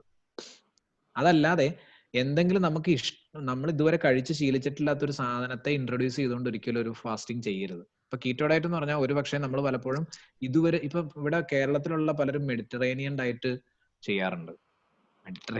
മെഡിറ്ററേനിയൻ ഏരിയയിലുള്ളവർക്ക് വേണ്ടി ശരിക്കും പറഞ്ഞിട്ടുള്ളതാണ് ആ ഡയറ്റ്. അല്ലെങ്കിൽ അത്തരം ഭക്ഷണം കഴിച്ച് ശീലിച്ചവരാണ് അത്തരം ഭക്ഷണം കഴിച്ച് ഡയറ്റ് ചെയ്യേണ്ടത്. അപ്പോൾ ഞാൻ പറഞ്ഞു വെച്ചാല് ഡയറ്റിങ് എപ്പോഴും നമ്മൾ ഏത് ഭക്ഷണമാണോ കഴിച്ച് ശീലിച്ചിട്ടുള്ളത്, അല്ലെങ്കിൽ നമ്മൾ ജനിച്ചു വളർന്ന നാട്ടിൽ എന്ത് തരം ഭക്ഷണമാണോ നമ്മൾ തലമുറകളായിട്ട് കഴിച്ചുകൊണ്ടിരിക്കുന്നത്, ആ ഭക്ഷണത്തെ തന്നെ പ്രോപ്പറായി അഡ്ജസ്റ്റ് ചെയ്തുകൊണ്ടുള്ള ഫാസ്റ്റിങ്ങിനെയാണ് പ്രോപ്പർ ഫാസ്റ്റിംഗ് എന്ന് വിളിക്കുന്നത്. നിങ്ങൾ വിചാരിക്കരുത് ഫാസ്റ്റിംഗ് എന്ന് പറഞ്ഞാൽ ഒരു ഉമിനീര് പോലും ഇറക്കാത്ത ഫാസ്റ്റിംഗ് മാത്രമാണ് ഫാസ്റ്റിംഗ് എന്ന്. അതിനെ നമ്മൾ ഫാസ്റ്റിംഗ് എന്ന് വിളിക്കാറുണ്ട്, അല്ലെ? പക്ഷേ ഏതെങ്കിലും ഒരു ടൈപ്പ് മാത്രം ഭക്ഷണം മാത്രം കഴിച്ചുകൊണ്ടുള്ള ഫാസ്റ്റിംഗ് ഉണ്ട്, വെള്ളം മാത്രം കുടിച്ചുകൊണ്ടുള്ള ഫാസ്റ്റിംഗ് ഉണ്ട്, ജ്യൂസ് കഴിച്ചുകൊണ്ടുള്ള ഫാസ്റ്റിംഗ് ഉണ്ട്, ഒരു നേരം മാത്രം നോക്കുന്ന ടൈപ്പ് ഉണ്ട്, ദാറ്റ് ഈസ് ഒരു നേരം കഴിക്കും പിന്നെ ഒരു നേരം കഴിക്കില്ല. ഇതെല്ലാം ഈ മനുഷ്യന് ഇത് എത്രത്തോളം നീഡുണ്ട്, ഇവന്റെ ശരീരപ്രകൃതി എന്താണ്, ഫാസ്റ്റ് ചെയ്യാനുള്ള ബലം ഇവന്റെ ശരീരത്തിനുണ്ടോ, അല്ലെങ്കിൽ ഫാസ്റ്റിങ്ങിന്റെ ആവശ്യം ഇവന്റെ ശരീരത്തിനുണ്ടോ എന്ന് നോക്കിയിട്ടാണ് ശരിക്കും നമ്മൾ ഫാസ്റ്റിംഗ് തീരുമാനിക്കുന്നത്. അപ്പൊ ഫാസ്റ്റിങ്ങിനെ ഒരു ട്രീറ്റ്മെന്റ് മെത്തഡോളജി ആയിട്ടാണ് പലപ്പോഴും, അല്ലെങ്കിൽ ആരോഗ്യം സംരക്ഷിക്കാനുള്ള ഒരു മാർഗമായിട്ടാണ് പലപ്പോഴും ആയുർവേദം കാണുന്നത്. അതാണ് അതിനെപ്പറ്റി എനിക്ക് പറയാനുള്ളത്. അപ്പൊ ഞാൻ പറഞ്ഞാല് ഈ ക്രാഷ് ഡയറ്റിംഗ് ഒരു കാരണവശാലും ചെയ്യരുത് എന്നുള്ളതാണ് എൻ്റെ അഭിപ്രായം. അതായത് നമ്മൾ പറയും, നമ്മളിപ്പം ഇത്രയും നന്നായി ഭക്ഷണം കഴിച്ചുകൊണ്ടിരുന്ന ഒരു പ്രത്യേകതരം ഭക്ഷണം, മാംസാഹാരമൊക്കെ കഴിച്ചുകൊണ്ടിരുന്ന ഒരാള് ഒരു ഇത്ര നാളത്തെ 10-35 വർഷം ഇങ്ങനെ കഴിച്ചുകൊണ്ടിരിക്കുകയായിരുന്നു. ഇത് 35 വർഷം കഴിഞ്ഞതിന് ശേഷം നാളെ ഒരു ദിവസം പെട്ടെന്ന് എഴുന്നേറ്റിട്ട് നാളെ തൊട്ട് ഒന്നും കഴിക്കുന്നില്ല, വെറുതെ പഴം മാത്രം കഴിച്ച് ജീവിക്കുന്നു. അങ്ങനത്തെ അതിനെയാണ് നമ്മൾ ക്രാഷ് ഡയറ്റിംഗ് എന്ന് പറയാം. അത്തരം ഡയറ്റിംഗ് ഒരു കാരണവശാൽ അത് ശരീരത്തെ ഒരു തരത്തിൽ പറഞ്ഞാൽ പീഡിപ്പിക്കലാണ്. അപ്പൊ അങ്ങനത്തെ ഡയറ്റിംഗ് യാതൊരു കാരണവശാലും അഡ്വൈസബിൾ അല്ല. ശരിക്കും നമ്മൾ പലരും പറയാറുണ്ട് ഒരാഴ്ച കൊണ്ട് 10 കിലോ വെയിറ്റ് കുറഞ്ഞത്. അതൊരിക്കലും ഹെൽത്തി ആയിട്ടുള്ള വെയിറ്റ് റിഡക്ഷൻ അല്ല. നമ്മള് സാധാരണഗതിയിൽ ഒരാഴ്ച കൊണ്ട് 10 കിലോ വെയിറ്റ് കുറയല്ല, അല്ലെങ്കിൽ എന്തെങ്കിലും അസുഖം വരണം, വളരെ മാരകമായിട്ടുള്ള എന്തെങ്കിലും അസുഖങ്ങൾ വരണം, അല്ലെങ്കിൽ അതിയായി ടെൻഷൻ അടിക്കണം, അല്ലെങ്കിൽ അതുപോലത്തെ എന്തെങ്കിലും അബ്നോർമൽ കാര്യങ്ങൾ സംഭവിക്കണം. അതല്ലാതെ നോർമൽ വെയിറ്റ് റിഡക്ഷനിൽ ഒരാഴ്ച കൊണ്ടൊന്ന് 10 കിലോ വെയിറ്റ് എന്ന് പറയാം. അല്ലെങ്കിൽ നമ്മൾ പറയും ഒരാഴ്ച കൊണ്ട് 30 കിലോ വെയിറ്റ് കുറഞ്ഞു, അല്ലെങ്കിൽ 10 ദിവസം കൊണ്ട് 25 കിലോ വെയിറ്റ് കുറഞ്ഞു എന്നൊക്കെ പറഞ്ഞു. അത്തരത്തിലുള്ള വെയിറ്റ് റിഡക്ഷൻ വേണ്ടിയിട്ടാണ് പലപ്പോഴും ഫാസ്റ്റിംഗ് ഉപയോഗിക്കുന്നത്. അതുകൊണ്ട് ഞാൻ പറയാം, അത്തരത്തിലുള്ള ഫാസ്റ്റിംഗ് ഒരു കാരണവശാലും അഡ്വൈസബിൾ അല്ല. ഈ ആഹാരത്തിലെ ഈ കാർബോഹൈഡ്രേറ്റ്സിന്റെ അളവ് കുറയ്ക്കുന്നത് കൊണ്ട് അതാണ് ഈ കീറ്റോ ഡയറ്റുകാർ കൂടുതലായിട്ട് പറയുന്നത്. ആഹാരത്തില് കാർബോഹൈഡ്രേറ്റ്സിന്റെ അളവ് കുറച്ചിട്ട് പ്രോട്ടീനിൽ നിന്നും ഫാറ്റിൽ നിന്നും കൂടുതൽ എനർജി കണ്ടെത്തുമ്പോഴാണെങ്കിൽ നമുക്ക് നമ്മളുടെ ഷുഗർ ലെവൽ മെയിൻറ്റെയിൻ ചെയ്യാം, എസ്പെഷ്യലി പ്രീ ഡയബറ്റിക് ആയിട്ടുള്ള ആൾക്കാർ. അപ്പൊ അങ്ങനെയുള്ള ഒരു ചികിത്സാ രീതി ആയുർവേദം അത് സപ്പോർട്ട് ചെയ്യുന്നുണ്ടോ, അതോ അത് ആയുർവേദ പെർസ്പെക്റ്റീവിൽ ചിന്തിക്കുമ്പോൾ അത് ശാസ്ത്രീയമാണ്? ഞാൻ പറയാം, പ്രധാനപ്പെട്ട ചോദ്യമാണ് കേട്ടോ. ഇന്നത്തെ മനുഷ്യര് അറിഞ്ഞിരിക്കേണ്ട കാര്യം തന്നെയാണെന്ന് എനിക്ക് തോന്നുന്നത്. കാരണം ഞാൻ നേരത്തെ പറഞ്ഞല്ലോ, ഈ സാത്മ്യം എന്ന് പറഞ്ഞൊരു സാധനമുണ്ട്. സാത്മ്യം എന്ന് പറഞ്ഞാൽ ആത്മം എന്ന് പറയുന്നത്, അതായത് എൻ്റെ ആത്മാവിന്റെ ഭാഗമായത്, അല്ലെ എൻ്റെ തന്നെ ഭാഗമായത്, എൻ്റെ ശീലമായത്. ഈ ശീലം എന്ന് പറഞ്ഞാൽ നമ്മൾ ഒരു മാസം കൊണ്ട് ചെയ്യുന്നതിനെ ശീലം എന്ന് വിളിക്കാൻ പറ്റില്ല. കഴിഞ്ഞ ഒരു മാസമായിട്ട് ഞാൻ ഇന്ന സാധനം കഴിച്ചുകൊണ്ടിരിക്കുന്നത്, അതുകൊണ്ട് എനിക്കത് ശീലമാണ്. അതല്ല, തലമുറകളുടെ ശീലമാണ് ഉദ്ദേശിക്കുന്നത്. നിങ്ങൾ തലമുറകളായിട്ട് ഇപ്പൊ കേരളത്തിൽ ജീവിക്കുന്ന ഒരാളെ സംബന്ധിച്ച്, അല്ലെ കാനഡയിൽ ജീവിക്കുന്ന ആളെ സംബന്ധിച്ചാണെങ്കിൽ തലമുറകളായിട്ട് നിങ്ങൾ പ്രോട്ടീനിൽ നിന്നും ഫാറ്റിൽ നിന്നും ആണോ നിങ്ങളുടെ മേജർ ഷെയർ ഓഫ് ന്യൂട്രീഷൻ എടുത്തുകൊണ്ടിരുന്നത്? അങ്ങനെയാണെങ്കിൽ നിങ്ങൾക്ക് അത് ചെയ്യാം. നിങ്ങൾ അതായത് നിങ്ങൾ what is your staple diet, അതിനെ ബേസ് ചെയ്തിട്ടാണ് അത് തീരുമാനിക്കപ്പെടുന്നത്. നിങ്ങളുടെ സ്റ്റേപ്പിൾ ഡയറ്റ് ധാന്യമാണോ? ധാന്യം തന്നെയാണ് നിങ്ങളുടെ ഒരു പ്ലേറ്റിന്റെ മേജർ ഷെയറും ഉണ്ടായിരിക്കേണ്ടത്. നിങ്ങളുടെ സ്റ്റേപ്പിൾ ഡയറ്റ് മീറ്റ് ആണോ? മീറ്റ് ആണ് നിങ്ങളുടെ പ്ലേറ്റിൽ ഏറ്റവും കൂടുതൽ ഉണ്ടാവേണ്ടത്. നിങ്ങളുടെ സ്റ്റേപ്പിൾ ഡയറ്റ് നെയ്യാണോ അല്ലെങ്കിൽ ഫാറ്റ് ആണോ? ഫാറ്റ് ആണ് ഏറ്റവും കൂടുതൽ ഉണ്ടാവേണ്ടത്. Staple diet is very important. അതുകൊണ്ടാണ് നമ്മൾ സ്റ്റേപ്പിൾ ഡയറ്റ് എന്ന് പറയുന്ന കൺസെപ്റ്റ് അതാണ്.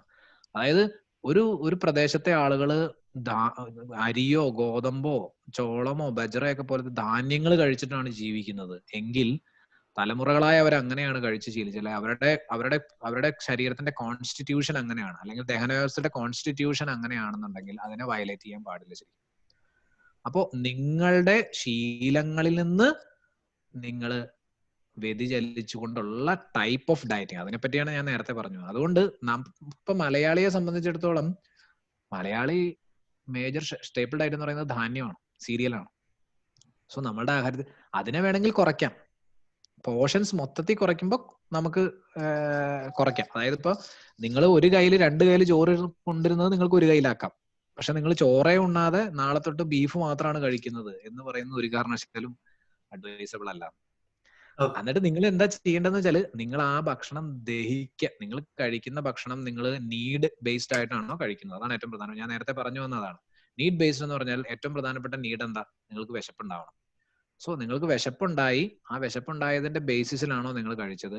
ഇനി ഇത് കഴിച്ചാൽ ദഹിക്കാനുള്ള വകുപ്പ് നിങ്ങളുടെ ശരീരത്തിനുണ്ടോ? ദാറ്റ് ഈസ് എന്തെങ്കിലും തരത്തിലുള്ള എക്സർഷൻ. അത് നമ്മുടെ ജോലിയിൽ നിന്നാവാം, വ്യായാമത്തിൽ നിന്നാവാം. അപ്പോ അങ്ങനെയാണ് നമ്മൾ ശരീരത്തിൽ ഈ പറയുന്ന പോലെ ഫാറ്റ് കുറച്ചു കൊണ്ടുവരേണ്ടത്.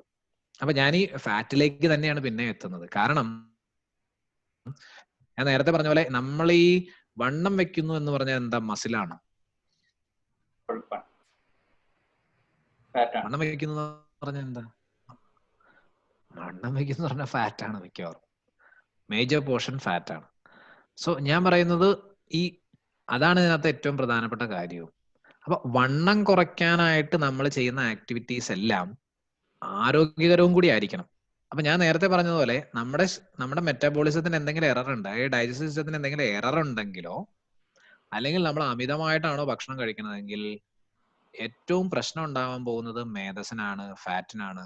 പിന്നെ ആ മേധസ്സാണ് ബാക്കി എല്ലാ കാര്യങ്ങളും, അതായത് എല്ലാ ജീവിതശൈലി രോഗങ്ങൾക്കുള്ള ബേസ് സെറ്റ് ചെയ്യുന്നത്. അത് അമിതവണ്ണത്തിലേക്കാവാം, പ്രമേഹത്തിലേക്കാവാം. അപ്പൊ അത് പ്രമേഹം ആവണോ എന്ന് തീരുമാനിക്കുന്നത് പിന്നെ അതിന്റെ കൂടെ നമ്മൾ എന്തൊക്കെ ചെയ്യുന്നുള്ളതിനെ ആശ്രയിച്ചിരിക്കും. അതായത് ഇത്രയും ബേസിക്കലി നമ്മൾ ചെയ്തുകൊണ്ടിരിക്കുന്നുണ്ട്, അതിന്റെ കൂടെ നമ്മൾ നല്ലോണം മധുരവും ഉപയോഗിക്കുകയാണ്, നമ്മൾ നല്ലോണം പുളിയും എരിവും ഒക്കെ ഉപയോഗിച്ചുകൊണ്ടിരിക്കുകയാണ്. അങ്ങനെയാണെങ്കിൽ അതൊരു പക്ഷേ ഇനി നമുക്ക് ഫാമിലിയൽ ടെൻഡൻസിയും കൂടി ഉണ്ട്, അങ്ങനെയാണെങ്കിൽ അത് പ്രമേഹത്തിലേക്ക് മാറാം. ഇനി അത് തന്നെ ഓക്കെ ഇതുപോലെ ഫാറ്റ് കൂടുതലായി പിന്നെ അത് തന്നെ ശരീരത്തിലെ ചാനലുകളിൽ, അത് ഏത് ചാനലുകൾ വേണമെങ്കിലും ആവാം, അത് രക്തക്കുഴലുകളാണെങ്കിൽ അത് രക്തക്കുഴലുകൾക്ക് കട്ടി വെപ്പിച്ച് അത് വേണമെങ്കിൽ അമിത രക്തസമ്മർദ്ദത്തിലേക്ക് പോവാം. ഇല്ല ഇനി ഇത് അടിഞ്ഞുകൂടാൻ പോകുന്നത് നമ്മുടെ ഓവറിയിലാണ് എന്നുണ്ടെങ്കിൽ അത് PCOD ആവാം. അപ്പൊ ഞാൻ പറയുന്നത് ഇതിനെ എങ്ങനെ തീരുമാനിക്കുന്നത് വെച്ചാൽ ഇത് ഓരോരുത്തരുടെയും ഇൻക്ലിനേഷൻ. അതായത് നമ്മൾ ജന്മം എടുക്കുമ്പോൾ തന്നെ നമ്മളുടെ ശരീരത്തില് എല്ലാ സാധനങ്ങളുണ്ട്, രക്തമുണ്ട്, മാംസമുണ്ട്, മേധസ്സുണ്ട്, അസ്ഥിയുണ്ട്, എല്ലാ സാധനങ്ങളുടെയും ഈ വെൽനെസ് എന്ന് പറയുന്നത് ഒരുപോലെ ആയിരിക്കില്ല. സ്വാഭാവിക ആരോഗ്യസ്ഥിതി കുറഞ്ഞ അല്ലെങ്കിൽ വീക്ക് ആയിട്ടുള്ള ചില കാര്യങ്ങൾ ഉണ്ടാവും. അപ്പൊ നമ്മൾ ജന്മം എടുക്കുമ്പോൾ തന്നെ നമ്മുടെ വീക്ക് ആയിട്ടുള്ള ഭാഗം എന്ന് പറയുന്ന അസ്ഥിയാണെങ്കിൽ നമുക്ക് അസ്ഥിയുമായി ബന്ധപ്പെട്ട പ്രശ്നങ്ങളായിരിക്കും ആദ്യം ഉണ്ടാവുക. ഇല്ലെങ്കിൽ നമ്മൾ ജന്മം എടുക്കുമ്പോൾ തന്നെ നമ്മുടെ ഈ റീപ്രൊഡക്റ്റീവ് സിസ്റ്റമായിട്ട് ബന്ധപ്പെട്ട്, ഇപ്പൊ ഒരു സ്ത്രീയെ പറ്റി പറഞ്ഞിട്ടുണ്ടെങ്കിൽ ഓവറിയുമായി ബന്ധപ്പെട്ടോ അല്ലെങ്കിൽ യൂട്രസുമായി ബന്ധപ്പെട്ടോ ആണ് ഈ വീക്ക്നെസ് നിൽക്കുന്നതെങ്കിൽ ഈ ഉണ്ടാകാൻ പോകുന്ന ഈ ഞാൻ പറഞ്ഞില്ലേ അമിത കൊഴുപ്പ് കേന്ദ്രീകരിക്കാൻ പോകുന്ന ഒരു പക്ഷെ അവിടെ ആയിരിക്കാം. അവർക്ക് ചിലപ്പോൾ ഹൃദയത്തിലായിക്കൊള്ളണം നിർബന്ധമില്ല, മനസ്സിലായില്ലേ? അവർക്ക് ചിലപ്പോൾ അത് പ്രമേഹമായ ആണ് മാറാൻ പോകുന്നത് നിർബന്ധമില്ല എന്നർത്ഥം. സോ ഇത് തീരുമാനിക്കപ്പെടുന്നത് നമ്മുടെ ശരീരത്തിന്റെ ജന്മനാ ഉള്ള സ്വാഭാവികതയും കൂടി ആശ്രയിച്ചിരിക്കും. പിന്നെ അതിന്റെ ഒപ്പം നമ്മൾ എന്തൊക്കെ കാര്യങ്ങളും കൂടി ചെയ്യുന്നു എന്നുള്ളതിനെ ആശ്രയിച്ചിരിക്കും. ഇപ്പൊ നമ്മൾ അതിന്റെ കൂടെ ഇരുന്നാണ് കൂടുതൽ ജോലി ചെയ്യുന്നത്, അപ്പൊ നമ്മുടെ വയറുവണ്ണമാണ് വെക്കാൻ പോകുന്നത്. അങ്ങനെയാണെങ്കിൽ വയറിന്റെ ഭാഗത്തുള്ള അവയവങ്ങളുമായി ബന്ധപ്പെട്ടിട്ടുള്ള പ്രശ്നങ്ങളായിരിക്കും ഒരു പക്ഷെ നമുക്ക് ഉണ്ടാവാൻ പോവുക. അപ്പൊ ഇത് ഒരു ചോദ്യം, ആയുർവേദ പ്രാക്ടീസ് ഒരു പ്രിവെന്റീവ് മെഡിസിൻ ആണെന്ന് പറഞ്ഞു, അന്നേരം ഇതൊരു ഹോളിസ്റ്റിക് അപ്രോച്ച് ആണല്ലോ, അന്നേരം അതിനെ കുറിച്ചൊന്ന് പറയാമോ? നമ്മുടെ മൈൻഡ്, ബോഡി എല്ലാം ബന്ധപ്പെട്ട് എങ്ങനെയാണ്? ഞാനത് ഈ റുട്ടീനിന്റെ ഇമ്പോർട്ടൻസിനെ പറഞ്ഞുകൊണ്ടാണ്, റുട്ടീനിന്റെ ഇമ്പോർട്ടൻസിനെയും ഈ നമ്മുടെ ഈ ഡൈജസ്റ്റീവ് സിസ്റ്റത്തിന് നമ്മുടെ ആരോഗ്യത്തെ നിലനിർത്തുന്നതിനുള്ള പ്രാധാന്യത്തെ പറ്റി പറഞ്ഞു വന്നുകൊണ്ടാണ് ഞാൻ അത്രയും കാര്യങ്ങളിലേക്ക് പോയത്. അതായത് ആയുർവേദം മനുഷ്യനെ കാണുന്നത് ശരീരം മാത്രമായിട്ടല്ല, ശരീരം, ഇന്ദ്രിയം, മനസ്സ്, ആത്മാവ്. അപ്പൊ നിങ്ങൾക്ക് അവിടെ ഒരു ചെറിയ സംശയം തോന്നാം, ശരീരം പറഞ്ഞു കഴിഞ്ഞിട്ട് പിന്നെ എന്തിനാണ് ഇന്ദ്രിയം പറഞ്ഞതെന്ന്. എന്തിനായിരിക്കും? ഇന്ദ്രിയം ശരീരത്തിന്റെ ഭാഗമല്ലേ?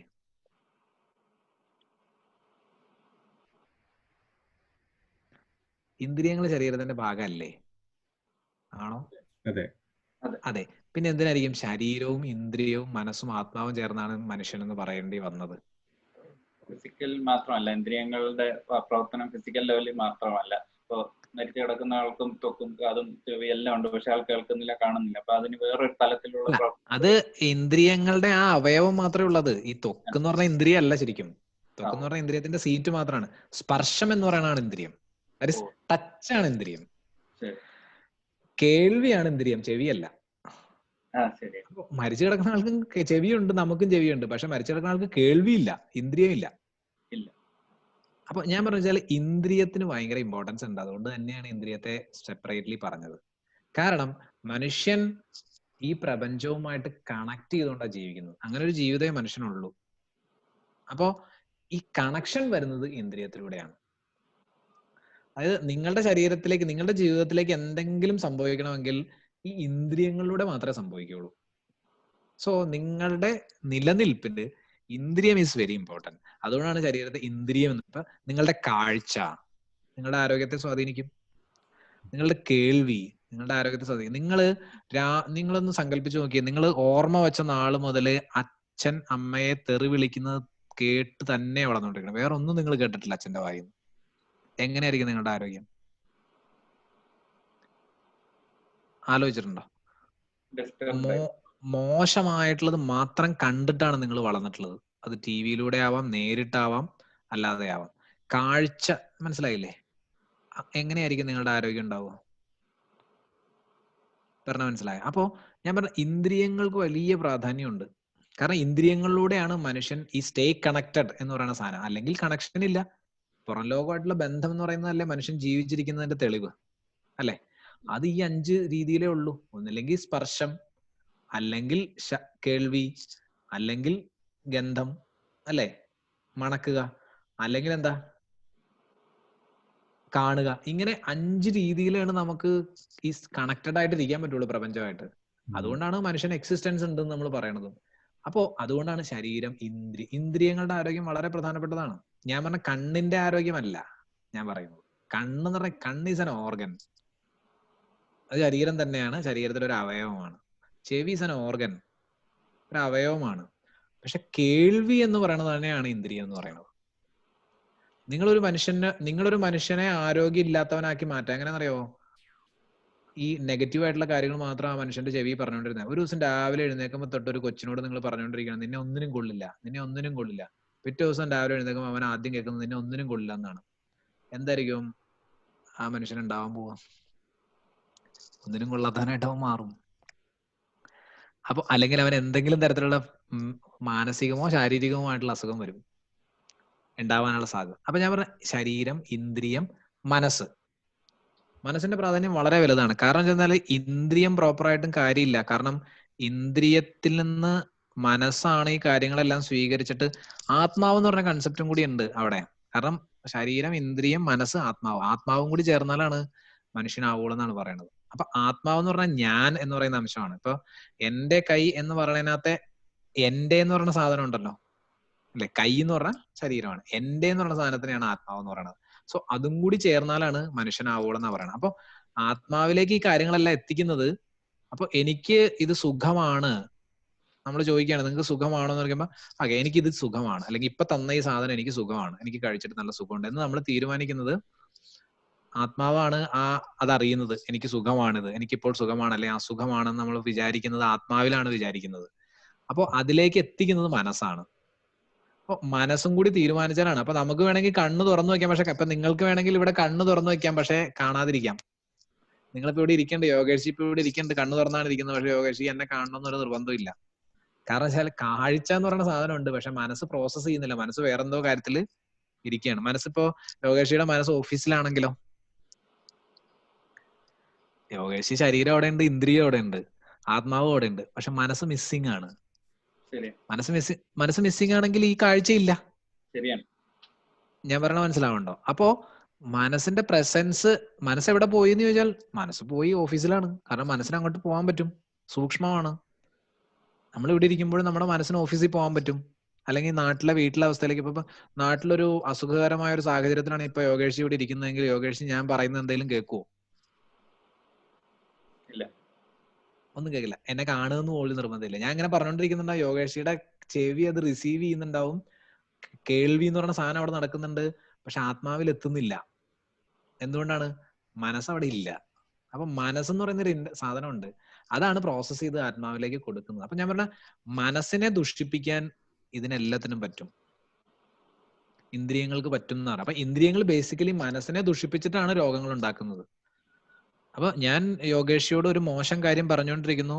യോഗേഷിയുടെ കേൾവിയിലൂടെ യോഗേഷിയുടെ മനസ്സിലേക്ക് അത് എത്തി, അത് മോശം കാര്യമാണെന്ന് യോഗേഷിയുടെ മനസ്സത് വിലയിരുത്തി അതിനകത്ത് മനസ്സ് ഇറിറ്റേറ്റഡ് ആവാൻ തുടങ്ങും, അല്ലെ?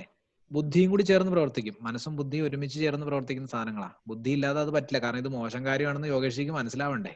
അപ്പൊ നമ്മളൊരു 1 വയസ്സുള്ള കുട്ടിയുടെ മുമ്പിൽ പോയി നിന്നെ ഒന്നിനും കൊള്ളില്ല എന്ന് പറഞ്ഞാൽ ആ കൊച്ചിന് എന്തെങ്കിലും ഉണ്ടാവുമോ? ഒന്നും സംഭവിക്കാൻ പോണില്ല. ഇന്നത്തെ സമയം കുറച്ച് അതിക്രമിച്ചിരിക്കുന്നു. ഞങ്ങൾക്ക് വളരെ ഇൻട്രസ്റ്റിംഗ് ആയിരുന്നു. നിർത്താൻ പറ്റുന്നില്ല. ഡോക്ടർ വളരെ ഏറെ ചിന്തിപ്പിച്ചു. ഡോക്ടറുടെ ഒരു ഇതിന്റെ എനിക്ക് ക്വസ്റ്റ്യൻസ് ആവാം. ഇത് കൂടാതെ ഡോക്ടർക്ക് കഴിയുമെങ്കിൽ നമുക്ക് ഒരു ക്ലാസ് കൂടെ നല്ല രീതിയിൽ എല്ലാവർക്കും ഇഷ്ടപ്പെടുന്ന ഒരു ക്ലാസ് ആണ്. എത്ര ക്ലാസ് വേണമെങ്കിലും ചെയ്യാം, കുഴപ്പമില്ല. പക്ഷെ ഞാൻ പറഞ്ഞില്ലേ, ഇത് ഈ ക്യാപ്സ്യൂൾ രൂപത്തിൽ തന്നാൽ പ്രത്യേകിച്ച് കാര്യമൊന്നുമില്ല. ഇപ്പൊ ഞാൻ വന്നിട്ട് നിങ്ങൾ അങ്ങനെ ചെയ്യരുത് ഇങ്ങനെ ചെയ്യരുതെന്ന് പറഞ്ഞാല് നമുക്ക് അവയർനെസ് ഉണ്ടാവില്ല. അതായത് ബോധ്യം എന്ന് പറയുന്ന സാധനം വന്നാലാണ് നമ്മളിത് ഫോളോ ചെയ്യുള്ളൂ. അത് കുറച്ചാകുമ്പോൾ വന്നോളൂ. അല്ല, ഞാൻ അതുകൊണ്ടാണ് ഞാൻ ഇത്ര എക്സ്പ്ലെയിൻ ചെയ്ത് പറഞ്ഞെന്ന് പറയുന്നത്. അല്ലെങ്കിൽ എനിക്ക് നിങ്ങൾ രാവിലെ എഴുന്നേൽക്കണം, രാവിലെ എഴുന്നേറ്റ് ഇന്നത് ചെയ്യണം എന്ന് പറഞ്ഞിട്ട് ഇങ്ങനെ പോയാൽ മതി. ഇങ്ങനെ ഒരു ക്ലാസ് തന്നെയാണ് വേണ്ടത്, എങ്കിൽ മാത്രമേ നമുക്കത് കൃത്യമായിട്ട് മനസ്സിലാവുള്ളൂ. പറഞ്ഞു തന്നത് വളരെ ഇൻട്രസ്റ്റിംഗ് ആയിരുന്നു, ശരിക്കും വളരെ ബോധ്യം വരാത്തത് നമ്മൾ സ്വീകരിക്കത്തേ ഇല്ല. കാരണം വെച്ചാല് നമ്മള് ഇത് കേൾക്കും. നമ്മൾ പല ക്ലാസ്സുകളും കേട്ടിട്ടില്ലേ ഇതിനു മുമ്പ്? നമ്മൾ ആരോഗ്യത്തെ സംബന്ധിച്ച് എത്രയോ ക്ലാസ്സുകൾ കേട്ടിട്ടുണ്ട്. ആ ക്ലാസ്സിൽ നിന്ന് പുറത്തിറങ്ങിയാൽ പിന്നെ നമ്മൾ പഴയ മനുഷ്യനാണ്. അത് കാരണം എന്താ പറയുക, ഇതൊന്നും ബോധ്യം വന്നിട്ടില്ല നമുക്ക്. അതാണ് അതിനകത്ത് പ്രശ്നം. ആഹാരം കഴിച്ചാൽ അത് ഞാനായി മാറും എന്നുള്ള തിരിച്ചറിവ് അത് എന്നെ ശരിക്കും ഞെട്ടിച്ചു. അപ്പൊ അറിഞ്ഞിരുന്നു, പക്ഷെ എത്ര മനസ്സിൽ മാത്രമല്ല ഇവിടെ ഞങ്ങളെയും ഞെട്ടിച്ചു കഴിഞ്ഞു. ശരിക്കും നല്ലൊരു അറിവ് തന്നെയാണ്.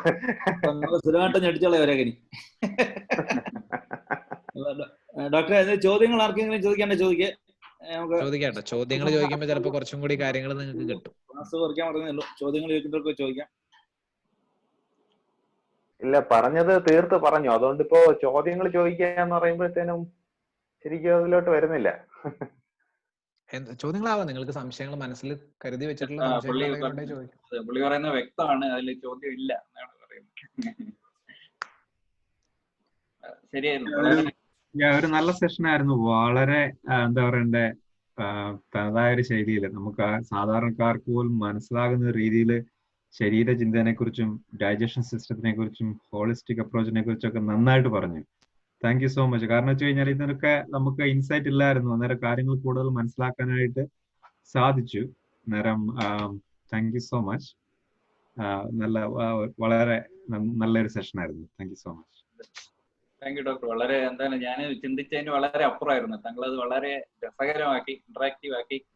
ഇനി അത് മറക്കുമെന്ന് തോന്നുന്നില്ല. കിട്ടിയ അറിവുകൾ മറന്നു പോകുന്ന രീതിയിലല്ല, വളരെ പതിപ്പിച്ചാണ് പറഞ്ഞിരിക്കുന്നത്. തലച്ചോറിൽ എന്നെ പിടിപ്പിച്ചു. തലച്ചോറിലല്ല, മനസ്സിൽ. ഞാൻ എല്ലാം ഫുള്ളി കേട്ടില്ലെങ്കിലും കേൾക്കേണ്ട ഭാഗം ഇടയ്ക്കൊക്കെ കേട്ടിട്ടുണ്ട്. അതുകൊണ്ട് ഞാൻ നേരത്തെ പറഞ്ഞത്, നമ്മുടെ പലതും തലച്ചോറിലേക്കാണ് പിടിക്കുന്നത്. അതുകൊണ്ടാണ് നമ്മൾ പോകുന്നത്. മനസ്സിലേക്ക് പിടിക്കുന്നത് പോവാതിരിക്കുള്ളൂ. വളരെ എന്താ പറയാ, നമുക്ക് പ്രവീൺ പറഞ്ഞിട്ട് ഗ്രഹിക്കത്തക്ക രീതിയിലുള്ള കാര്യങ്ങളാണ് പറയുമ്പോൾ മുഖത്ത് നോക്കി ഇരുന്നില്ലെങ്കിലും കേൾക്കുമ്പോൾ തന്നെ നമുക്ക് നമ്മളെ പറ്റി പറയുന്നുള്ളൊരു ബോധ്യം ഉണ്ടായി. വളരെ നല്ല ക്ലാസ് ആയിരുന്നു. ഇങ്ങനെയുള്ള ഒരു ഒന്നിന്റെ ക്ലാസ് കൊടുക്കാമെങ്കിൽ ധാരാളം സാധാരണപ്പെട്ടവർക്ക്, അറിവില്ലാത്തവർക്ക് ഒക്കെ, അത് കൂടുതൽ അറിവ് വേണ്ടുന്നവർക്കൊക്കെ ഒരു പ്രയോജനം. ഈ ലെവലിലുള്ള ഒരു ക്ലാസ്സുകൾ വളരെ ആവശ്യമാണ്. അപ്പം അടുത്ത സമയത്ത് ഏതെങ്കിലും നമുക്ക് വേണമെങ്കിൽ അതൊരു സീരീസ് ആക്കാം. നമുക്ക് ആയിക്കളെ, എങ്ങനെ ആയിക്കളെ. ഡോക്ടർ, ഞാൻ തീർച്ചയായിട്ടും പറയാം. ഫേസ്ബുക്ക് വഴി ആവശ്യമുണ്ട്. ബാക്കി കണ്ടോളും. ശരിക്കും അറിഞ്ഞിട്ട് വരുന്ന ആൾക്കാരെ. കഴിഞ്ഞ 2 ആഴ്ച ശിവരി നമ്പൂരിയുടെ ക്ലാസ് ആയിരുന്നു. ഡോക്ടർ ശിവരി നമ്പൂരിയുടെ. അദ്ദേഹം നല്ല ക്ലാസ് ആയിരുന്നു. കണ്ടിരുന്നു അതിന്റെ പോസ്റ്ററൊക്കെ ഞാൻ കണ്ടിരുന്നു. തീർച്ചയായിട്ടും വളരെ നല്ല പ്രവാസികളെ ഞങ്ങൾക്ക് തരാൻ കാണിക്കുന്ന ഈ ഒരു മനസ്സ്, ഇതാണ് ഞങ്ങൾക്ക് അപ്രീഷിയേറ്റ് ചെയ്യുന്ന കാര്യം. വളരെ താങ്ക് യു. പ്രസാദ് എന്താ സോറി? അല്ലല്ല, തീർച്ചയായിട്ടും വളരെ നല്ലൊരു പ്രസന്റേഷൻ ആയിരുന്നു. ഞാൻ 11:30 ഈ വേറൊരു അപ്പോയിന്റ്മെന്റ് ഉണ്ടായിരുന്നതാണ്. ഞാൻ ഇറങ്ങുമെന്ന് വിചാരിച്ചിട്ട് പിന്നീട് ആ ഡിസ്കഷന്റെ എന്താണ് പറയാ, നമ്മളവിടെ പറയുന്ന മനോഹാരിതയിലും അതിന്റെ കാര്യങ്ങളുടെ ഗൗരവം മനസ്സിലാവുന്നത് കൊണ്ട് ഞാൻ കണ്ടിന്യൂ ചെയ്യുമായിരുന്നു. തീർച്ചയായിട്ടും ഡോക്ടർ ജോൺസണോട് ഒരുപാട് നന്ദിയുണ്ട്. പ്രത്യേകിച്ചും എനിക്ക് തോന്നുന്നത് ഈ മേധസ്സിനെ, കൊഴുപ്പിനെ കുറിച്ചിട്ട് അങ്ങ് പറഞ്ഞത്, അത് തികച്ചും മനസ്സിൽ തങ്ങി നിൽക്കുന്ന രീതിയിലായിരുന്നു ആ വിവരണം. അപ്പൊ പലപ്പോഴും ഈ ഒബേസിറ്റി റിലേറ്റഡ് ആയിട്ടുള്ള കാര്യങ്ങളിലൊക്കെ ഇടപെട്ട് വർക്ക് ചെയ്യേണ്ടി വരുന്ന സമയത്ത് ഇത് ഈ ഉദാഹരണം ഞാൻ ഉപയോഗിക്കും എന്ന് ഒരു മുൻകൂറായിട്ടുള്ളൊരു കടമെടുപ്പ് നടത്തുകയാണ്. Thank you. വളരെ നന്നായിട്ടുണ്ടായിരുന്നു. മേധസ്സിനെ ഒരു വില്ലനായിട്ടൊന്നും ചിത്രീകരിക്കരുതട്ടാ. വളരെ പ്രയോജനമുള്ള സാധനമാണ്. പക്ഷേ അല്ലല്ല, വില്ലനാണെന്നുള്ളതല്ല ഞാൻ. അതെ, കെട്ടഴിച്ച് വിട്ടാൽ വില്ലനാവും. അതെ, അതല്ല ഞാൻ അതിനകത്ത് എനിക്ക് ഏറ്റവും ഇഷ്ടപ്പെട്ടതെന്ന് പറയുന്നത് ഈ എന്താണ്, പിന്നീട് ആമാശയത്തിലേക്ക് എന്ത് നൽകിയാലും അതിന്റെ ആദ്യ ഷെയർ അവൻ ചോദിക്കും എന്ന് പറയുന്ന ആ ഭാഗം എനിക്ക് ഇഷ്ടപ്പെട്ടു. തീർച്ചയായിട്ടും അതിന്റെ ആദ്യ ഷെയർ അവൻ തന്നെ ചോദിക്കും, സംശയമില്ല. കാരണം അത് ആ ഒരു രീതിയിലാണ് ഞാൻ അതിനെ കണ്ടത്. കാരണം ഇപ്പം ഓവർ വെയിറ്റ് അല്ലെങ്കിൽ ഒബേസിറ്റി റിലേറ്റഡ് ആയിട്ടുള്ള കാര്യങ്ങളിൽ നമുക്ക് പ്രവർത്തിക്കേണ്ടി വരുന്ന സമയത്ത് അതൊരു നല്ലൊരു ഉപമയായിരുന്നു. നന്നായി പെട്ടെന്ന് ആളുകൾക്ക് മനസ്സിലാകുന്ന ഒരു കാര്യമാണ്. എന്തുകൊണ്ടാണ് യോഗേഷ് പറഞ്ഞ ആ വാക്കില്ലേ, അതായത് എന്താണ് നമ്മുടെ ഗുണ്ടാപ്പിരിവ്. അതെ പിന്നെ ഇത് കൊടുക്കാതിരിക്കാൻ വഴികളുണ്ടോ? അടുത്ത ക്ലാസ് അത് പറഞ്ഞു തരണം. അല്ല, കൊടുക്കാതിരിക്കാൻ വഴികളുണ്ട്, അതും കൂടി പറഞ്ഞാലാണ് അത് പൂർണ്ണമാവുള്ളൂ. കാരണം വെച്ചാല് അടുത്ത ക്ലാസ് ഈ പറഞ്ഞാൽ മതി. വേറൊരു സാധനത്തെയും ധാരാളം അടിച്ചു മാറ്റുന്നുണ്ട്. അതല്ല, നമ്മള് ഇപ്പൊ പറയില്ലേ, നല്ല ഈ നമ്മൾ കുറെ മനുഷ്യരുണ്ടാവും, കുറെ കുട്ടികൾ ഒരുമിച്ച് വളരുന്നു, പക്ഷെ ഈ അതിനകത്ത് ചിലരെ മാത്രം കെട്ടഴിച്ചു വിട്ടാൽ പ്രശ്നമാവും എന്ന് നമ്മൾ പറയില്ല ചില പിള്ളേരെ കണ്ടിട്ട്. അതായത് ചില കുട്ടികൾക്ക് സ്വാതന്ത്ര്യം കൊടുത്താലും അവരങ്ങനെ അങ്ങ് അലമ്പാവിയല്ല. പക്ഷെ ചില പിള്ളേരുണ്ട്, അവർക്ക് സ്വാതന്ത്ര്യം കൊടുത്താൽ അവരങ്ങ് വഷളായിട്ട് മൊത്തം സിസ്റ്റത്തെ നശിപ്പിക്കുന്ന പറഞ്ഞ അതുപോലത്തെ ഒരു സാധനം ശരിക്കും മേധസ്. കെട്ടഴിച്ചു വിട്ടാൽ ശരീരത്തിൽ ഇത്രയും പ്രശ്നം ഉണ്ടാക്കുന്ന വേറൊരു സാധനം ഇല്ല. അസ്ഥിക്കൊന്നും അതിനുള്ള വകുപ്പില്ല, മാംസത്തിനൊന്നും പറ്റില്ല. തിളക്കണം. തീർച്ചയായിട്ടും. ഒരുപാട് നന്ദി. Thank you. Okay, thank you, Doctor. Thank you. Thank you, Prasad. Thank you. Thank you, Praveen. Thank you, Aju. All the guests. Thank you. Thank you so much. Thank you, everyone. Thank you. Have a good day ahead. Dr. Nirmiti Tamban is from. Yeah, she's gone. Yeah. പുള്ളി next വീക്കിലെ guest ആണ്. Okay.